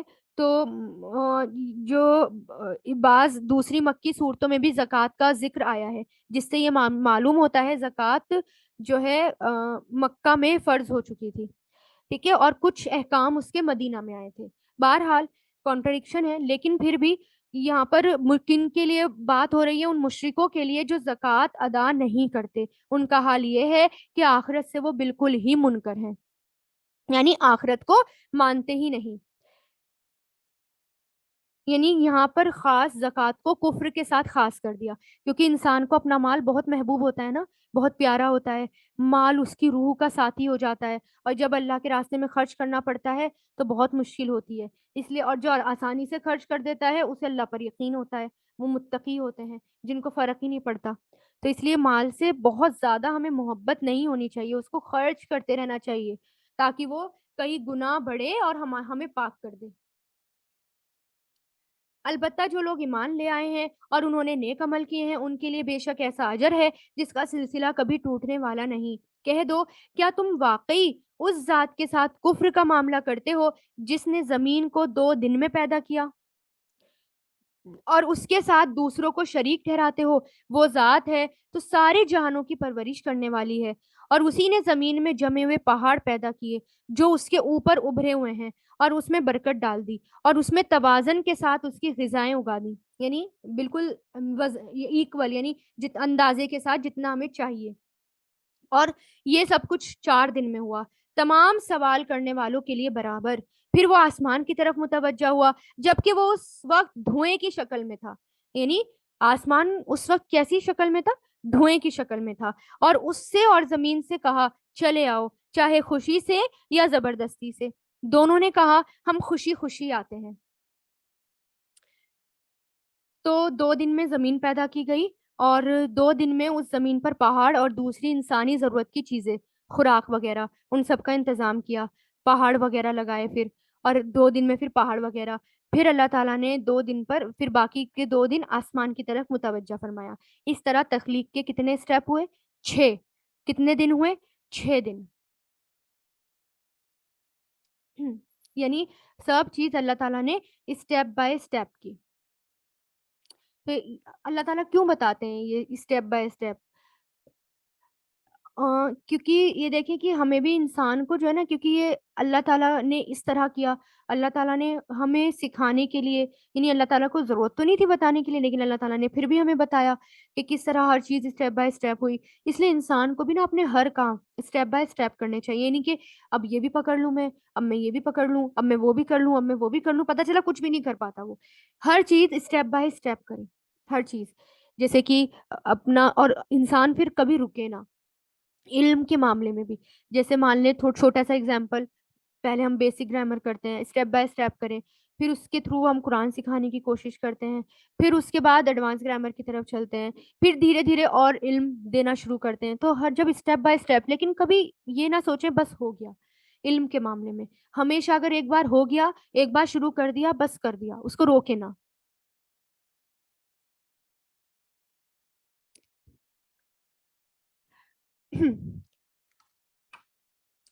اچھا، حدیث سے یہ بھی پتہ چلتا ہے، صحیح مسلم کی روایت میں آتا ہے کہ اللہ تعالیٰ نے مٹی کو ہفتے کے دن پیدا کیا، اور اس میں پہاڑ اتوار کے دن پیدا کیے، پیڑوں کو درختوں کو پیر کے دن پیدا کیا، مکروہات جو ہوتی ہیں منگل کے دن، نور بدھ کے دن، جمعرات کے دن زمین میں چوپائے پھیلا دیے، آدمی کو جمعے کے دن عصر کے بعد، مخلوق میں سب سے آخری میں جمعے کی گھڑی میں، آخری گھڑی میں یعنی عصر کی گھڑی میں ہے نا، اس وقت انسان کو پیدا کیا۔ تو یہ اسٹیپ بتائے جاتے ہیں، حدیث سے پتہ چلتے ہیں جو۔ چنانچہ اس نے 2 دن میں اپنے فیصلے کے تحت ان کے 7 آسمان بنا دیے اور ہر آسمان میں اس کے مناسب حکم بھیج دیا، اور ہم نے اس قریب والے آسمان کو چراغوں سے سجا دیا اور خوب محفوظ کر دیا، اور اس ذات نے نپی تلی منصوبہ بندی کی ہے جو زبردست علم والا ہے۔ یعنی سب چیز اللہ تعالیٰ نے حساب سے رکھی ہے۔ ہم یہ سوچتے ہیں نا، دیکھو آبادی کتنی بڑھ رہی ہے، اس وجہ سے خوراک کم ہو رہی ہے، کھانا کم ہو رہا ہے، یہ تو ہماری سوچ ہے، کیونکہ اللہ تعالیٰ نے ہر چیز ہمارے اندازے سے رکھ دی، جتنی مخلوق آئیں گی ان کے حساب سے رزق اللہ تعالیٰ نے رکھ دیا۔ اگر ہم یہ سوچ رہے ہیں تو یہ ہماری بیکار کی بات ہے، یہ ہمارے دماغ کی بات ہے۔ پاپولیشن بڑھنے سے ہاں کم ہو گیا، چیزیں کم ہو گئیں، ریسورسز کم کیوں ہو رہے ہیں؟ ہماری ویسٹیج کی وجہ سے، ہم جو اس کو ضائع کر رہے ہیں ہم، کیونکہ اللہ تعالیٰ نے ہمیشہ فضول خرچی کے لیے منع کیا ہے، ہر چیز میں اسراف کے لیے اللہ تعالیٰ نے منع کیا ہے۔ انسان اسراف کر رہا ہے، فضول خرچیاں کر رہا ہے، حد سے آگے بڑھ رہا ہے، اس لیے سارا نظام گڑبڑا رہا ہے، ورنہ اللہ تعالیٰ نے ہر چیز ہمارے حساب سے رکھی ہے۔ ایون جو بچہ پیدا ہو رہا ہے اس آئے گا، اس کا رزق بھی موجود ہے، لیکن ہم سوچتے ہیں پاپولیشن بڑھ رہی ہے تو رزق گھٹ رہا ہے، پاپولیشن بڑھ رہی ہے زمین گھٹ رہی ہے، یہ ہماری اپنی سوچ ہے۔ ہم نے کیونکہ ہم نے فساد مچایا ہے اس لیے ہمیں اتنی پرابلمس کا سامنا کرنا پڑ رہا ہے۔ پھر بھی اگر یہ لوگ منہ موڑیں تو کہہ دو میں نے تو تمہیں ایک اس کڑکے سے خبردار کر دیا جیسا کڑکا عاد اور سمود پر نازل ہوا تھا۔ یہ اس وقت کی بات ہے جب ان کے پاس پیغمبر ان کے آگے سے اور کبھی ان کے پیچھے سے یہ پیغام لے کر آئے تھے کہ اللہ کے سوا کسی چیز کی عبادت نہ کرو۔ انہوں نے کہا اگر ہمارا پروردگار چاہتا تو فرشتے بھیجتا، لہٰذا جس بات کے ساتھ تمہیں بھیجا گیا ہے ہم اس کو ماننے سے انکار کرتے ہیں۔ پھر عاد کا قصہ تو یہ ہوا کہ انہوں نے زمین میں ناحق تکبر کیا اور کہا کون ہے جو طاقت میں ہم سے زیادہ ہو؟ بھلا کیا ان کو یہ نہیں سوجھا کہ جس اللہ نے ان کو پیدا کیا ہے وہ طاقت میں ان سے کہیں زیادہ ہے، اور وہ ہماری آیتوں کا انکار کرتے رہے ہیں۔ چنانچہ ہم نے کچھ منحوس دنوں میں ان پر آندھی کی شکل میں ہوا بھیجی تاکہ انہیں دنیاوی زندگی میں رسوائی کا عذاب کا مزہ چکھائیں۔ کچھ منحوس دنوں میں، یعنی دن جو ہے یہ ایک محاورہ ہے، دن منحوس ویسے نہیں ہوتے، لیکن جب ان پر عذاب آیا وہ دن منحوس تھا، کیونکہ عذاب جو ہے وہ اچھا نہیں ہوتا نا، عذاب جو ہے بہت بڑی چیز ہوتی ہے، سب برباد سب ضائع، اللہ تعالیٰ کا غضب ہوتا ہے عذاب، اس لیے اس کو منحوس دن کا۔ چنانچہ ہم نے کچھ منحوس دنوں میں ان پر آندھی کی شکل میں ہوائیں بھیجی تاکہ انہیں دنیاوی زندگی میں رسوائی کا عذاب چکھائیں، اور آخرت کا عذاب اس سے بھی زیادہ رسوا کرنے والا ہے اور ان کو کوئی مدد میسر نہیں آئے گی۔ رہے سمود تو ہم نے انہیں سیدھا راستہ دکھایا تھا، لیکن انہوں نے سیدھا راستہ اختیار کرنے کے مقابلے میں اندھا رہنے کو زیادہ پسند کیا۔ چنانچہ انہوں نے جو کمائی کر رکھی تھی اس کی وجہ سے ان کو ایسے عذاب کے کڑکے نے آ پکڑا جو ذلت والا تھا، اور جو لوگ ایمان لے آئے تھے اور تقوی اختیار کیے ہوئے تھے ان کو ہم نے نجات دے دی۔ اور اس دن کا دھیان رکھو جب اللہ کے دشمنوں کو جمع کر کے آگ کی طرف لے جایا جائے گا، چنانچہ انہیں ٹولیوں میں بانٹ دیا جائے گا، یہاں تک کہ جب وہ اس آگ کے پاس پہنچ جائیں گے تو ان کے کان، ان کی آنکھیں، ان کی کھالیں ان کے خلاف گواہی دیں گی کہ وہ کیا کچھ کیا کرتے تھے، اور وہ اپنی کھالوں سے کہیں گے تم نے ہمارے خلاف گواہی کیوں دے دی؟ وہ کہیں گی ہمیں اس ذات نے بولنے کی طاقت دی جس نے ہر چیز کو گویائی عطا فرمائی، اور وہی ہے جس نے تمہیں پہلی بار پیدا کیا تھا اور اسی کی طرف تمہیں واپس لے جایا جائے گا۔ اللہ اکبر۔ اب دیکھیں یعنی اپنے باڈی پارٹ سے بولیں گے، اپنی کھالوں سے بولیں گے ہمارے خلاف گواہی دے کر آئے ہو، یعنی جہنم میں پہنچا دیا ہمیں، تو وہ باڈی پارٹ کیا بولیں گے؟ نہیں، ہمیں کس نے بلوایا ہے؟ ہمیں تو اللہ نے بلوایا ہے، اس ذات نے ہمیں بلوایا ہے۔ اور تم گناہ کرتے وقت اس بات سے تو چھپ نہیں سکتے تھے کہ تمہارے کان، تمہاری آنکھیں، تمہاری کھالیں تمہارے خلاف گواہی دیں گی، لیکن تمہارا گمان یہ تھا کہ اللہ کو تمہارے بہت سے اعمال کا علم نہیں، بہت سے کام کا علم نہیں۔ عام طور پر انسان کے دماغ پہ پردہ ہوتا ہے، بھول جاتا ہے مجھے اللہ دیکھ رہا ہے، اس لیے تو وہ گناہ کر لیتا ہے آسانی سے۔ لیکن اگر یہ یقین ہو کہ اللہ تو دیکھ ہی رہا ہے، لیکن ساتھ میں ہمارے باڈی پارٹس، انسان باڈی پارٹ سے نہیں چھپ سکتا نا، اپنے ہاتھ پاؤں اپنے کھال، ان سے چھپ سکتا ہے کبھی انسان؟ نہیں چھپ سکتا. لیکن ہم بھول جاتے ہیں، یہی ہمارے خلاف گواہی دے دیں گے قیامت کے دن. اللہ تعالیٰ آنکھیں بول دیں گے کہ میرے ذریعے گندی گندی چیزیں دیکھتا تھا، میرے ذریعے موویز دیکھتا تھا، ٹائم ویسٹ کرتا تھا. پیر ہی گواہی دیں گے میرے ذریعے چل کے جاتا تھا، اور مسجدوں تک تو جاتا نہیں تھا، قرآن کی مجلسوں تک تو جاتا نہیں تھا، لیکن پارٹیز میں جانا بہت آسان تھا، مارکیٹس میں جانا بہت آسان تھا، فلم دیکھنے جانا بہت آسان تھا، برتھ ڈے میں جانا بہت آسان تھا. میرے ذریعے جاتا تھا اللہ تعالیٰ. یعنی ہر چیز گواہی دے دے گی ہماری. صحیح بخاری کی ایک حدیث سے پتہ چلتا ہے کہ کچھ لوگ، کافر لوگ، یہ سمجھتے تھے کہ اگر وہ کوئی گناہ چھپ کر کریں گے تو اللہ تعالیٰ اس کا ان کو علم نہیں ہوگا. اس وقت وہ یہ سمجھتے تھے کہ ہمارے گناہ کا نہ تو کوئی گواہ ہے، تو اللہ تعالیٰ کو کیسے پتہ چلے گا. تو اللہ تعالیٰ کہہ رہے ہیں کہ یہ جو ہیں اپنے ہاتھ پیروں سے چھپ سکتے ہیں، ہاتھ پیر ہی ان کے خلاف گواہی دے دیں گے. اپنے پروردگار کے بارے میں تمہارا یہی گمان تھا جس نے تمہیں برباد کر دیا، اور اسی کے نتیجے میں تم ان لوگوں میں شامل ہو گئے جو سراسر نقصان میں ہیں، گھاٹے میں ہیں. یعنی اچھے گمان کے ساتھ اچھے عمل بھی ضروری ہیں، کیونکہ گمان اور خیال جو ہوتے ہیں وہ انسان کو ڈرائیو کرتے ہیں، لے جاتے ہیں. حسن بصری کہتے ہیں کچھ لوگوں کو ان کی آرزویں انہیں غفلت میں ڈال رکھا ہے، یہاں تک کہ وہ دنیا سے اس حال میں نکل گئے کہ ان کے لیے ایک بھی نیکی نہیں تھی. استغفر اللہ. لیکن گمان کرتے ہیں نا، نہیں مجھے تو یقین ہے اللہ تعالیٰ مجھے تو جنت میں ہی بھیجے گا، مجھے تو پورا یقین ہے جنت میں ہی بھیجے گا. اور پھر وہ گناہ بھی کرتا ہے، سارے کام کرتا ہے، بس یہ یقین ہے نہیں مجھے تو جنت ہی ملے گی. یاد رہے، صرف خیال سے، گمان سے، آرزوؤں سے، تمناؤں سے جنت نہیں ملے گی. انسان کہے کہ مجھے جنت کی بڑی خواہش ہے، بڑا شوق ہے، مجھے تو جنت میں ہی جانا ہے، اسی لیے عمل بھی تو ضروری ہے نا. اگر عمل نہیں کریں گے تو کہاں سے مل جائے گی جنت میں؟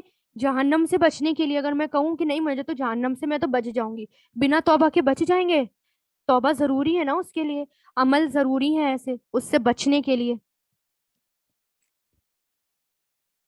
اب ان لوگوں کا حال یہ ہے کہ اگر یہ صبر کریں گے تب بھی آگ ہی ان کا ٹھکانہ ہے، اور اگر یہ معذرت چاہیں گے تو یہ لوگ تو یہ ان لوگوں میں سے نہیں ہے جن کی معذرت قبول ہوگی. ہم نے دنیا میں ان پر کچھ ساتھی مسلط کر دیے تھے جنہوں نے ان کے آگے پیچھے کے سارے کاموں کو خوشنما بنا دیا تھا.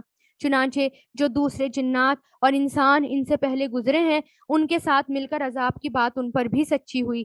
یقیناً وہ سب خسارہ اٹھانے والے لوگوں میں سے ہیں، نقصان اٹھانے والے دوست لوگوں میں سے ہیں. یعنی انہوں نے کیا کہا؟ ان کے ساتھ مل کر عذاب کی بات ان پر سچی ہو گئی. بعض لوگ ہمارے دوست، یعنی کچھ لوگ ایسے ہوتے ہیں جو ہمارے دوست کے روپ میں دشمن ہوتے ہیں. ان کے غلط کاموں پر ہم بڑا خوش ہوتے ہیں، ہے نا، ان کی جھوٹی تعریفیں پر ہم بڑا خوش ہوتے ہیں، وہ جھوٹی تعریفیں کرتے ہیں، ہمارا ٹائم ویسٹ کرتے ہیں، ہمارا مال ویسٹ کرتے ہیں، لیکن ہم بھول جاتے ہیں کہ ہمارا راستہ کیا ہے. تو دوست بناتے ہوئے بھی دھیان رکھیں کہ میں کس کو دوست بنا رہی ہوں.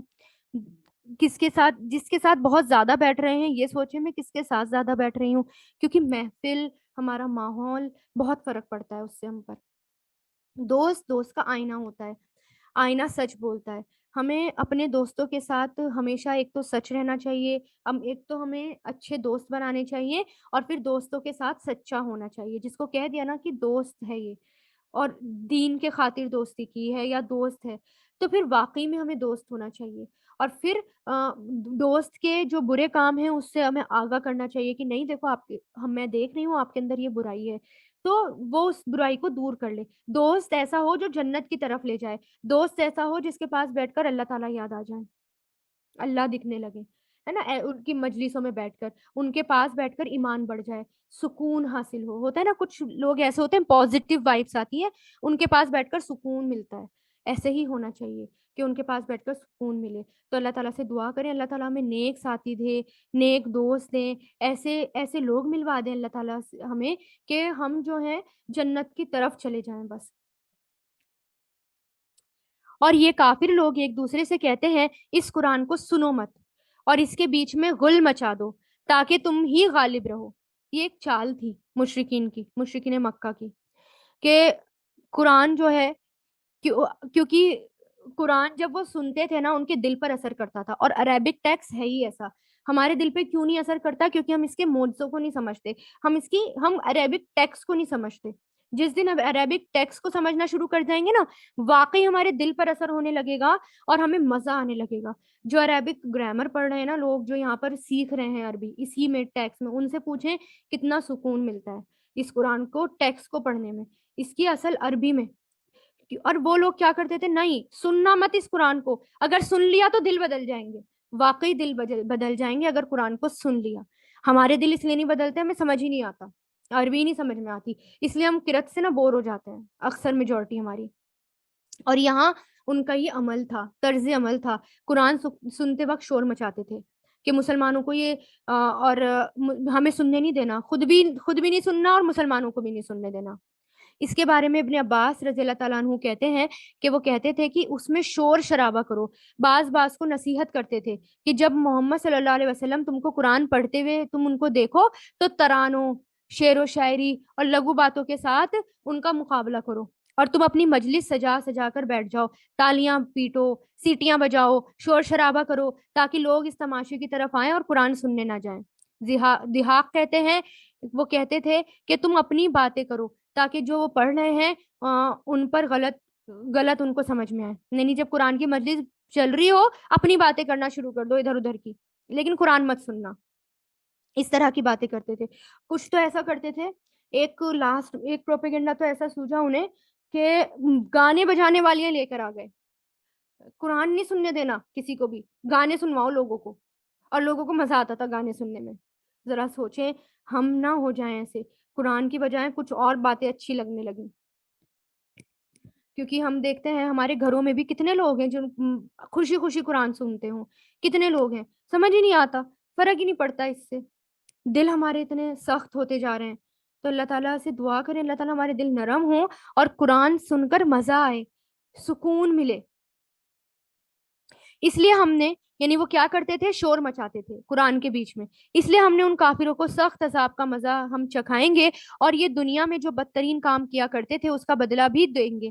یہی ہے سزا اللہ کے دشمنوں کی جو آگ کی صورت میں ہوگی، اور اس میں وہ ہمیشہ کا ٹھکانہ ہوگا، جو اس بات کا بدلہ ہوگا کہ وہ ہماری آیتوں کا انکار کرتے تھے. اور یہ کافر لوگ کہیں گے اے ہمارے پروردگار، ہمیں ان جنات اور انسان دونوں کی صورت دکھائیے جنہوں نے ہمیں گمراہ کیا تھا، تاکہ ہم انہیں اپنے پاؤں تلے ایسا رون دیں کہ وہ خوب ذلیل ہوں.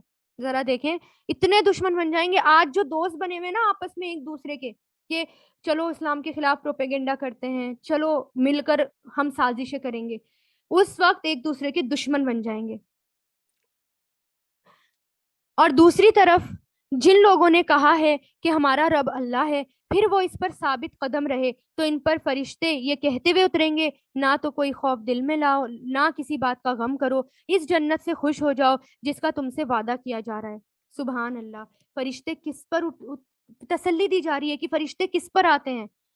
جو یہ کہتے ہیں ہمارا رب اللہ ہے، پھر استقامت یعنی اس پر جم جائیں، ثابت قدم رہیں. استقامت کیا ہوتی ہے؟ عمر بن خطاب کہتے ہیں استقامت یہ ہے کہ تم اللہ کے حکم اور انہی پر قائم ہو جاؤ، جو کرنے کو کہا جائے وہ کرو، جس سے روکا جائے اس سے رک جاؤ، اور لومڑی کی طرح دھوکہ دہی کی چالیں مت چلو. عثمان بن عفان کہتے ہیں اللہ کے لیے عمل کو خالص کر لو، یہ ہے استقامت. حضرت علی کہتے ہیں اپنے فرائض ادا کر لو، یہ ہے استقامت. تو قرآن پر جم جاؤ، یہ ہے استقامت. ہم دنیا والی زندگی میں بھی تمہارے ساتھی تھے. یعنی کون کہہ رہے ہیں؟ فرشتے کیا کہہ رہے ہیں؟ ان لوگوں سے جو متقی تھے. فرشتے ان پر اتریں گے اور کیا کہیں گے؟ ہم دنیاوی زندگی میں بھی تمہارے ساتھی تھے اور آخرت میں بھی رہیں گے. سبحان اللہ. یعنی گھبراؤ مت، پریشان مت ہو، دنیا میں بھی ہم تمہارے پاس تھے، دنیا میں بھی ہم تمہارے ساتھی تھے، اور یہاں پر بھی ہم تمہارے ساتھی ہیں. ڈرو مت. یہ کون بتا رہا ہے ہمیں؟ یہ قرآن بتا رہا ہے ہمیں.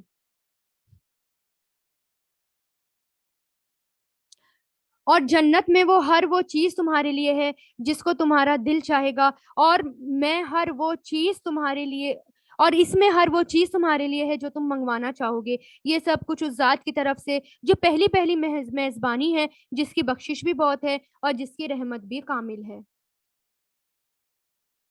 اچھا، رسول اللہ نے فرمایا کچھ لوگ مسجدوں کی میخیں ہوتے ہیں، یعنی میخیں جیسے گاڑ دی جاتی ہے نا، ہمیشہ آپ کو وہاں ملیں گی، کیل ٹھوک دی جاتی ہے، ایسی کچھ لوگ مسجدوں کی میخیں ہوتے ہیں، فرشتے ان کے ہم نشین ہوتے ہیں، ان کے ساتھی ہوتے ہیں، اگر وہ غائب ہوں تو ان کو تلاش کرتے ہیں، آج کہاں گئے، اگر بیمار ہوں تو عیادت کرتے ہیں، کسی کام میں مصروف ہوں تو ان کی مدد کرتے ہیں.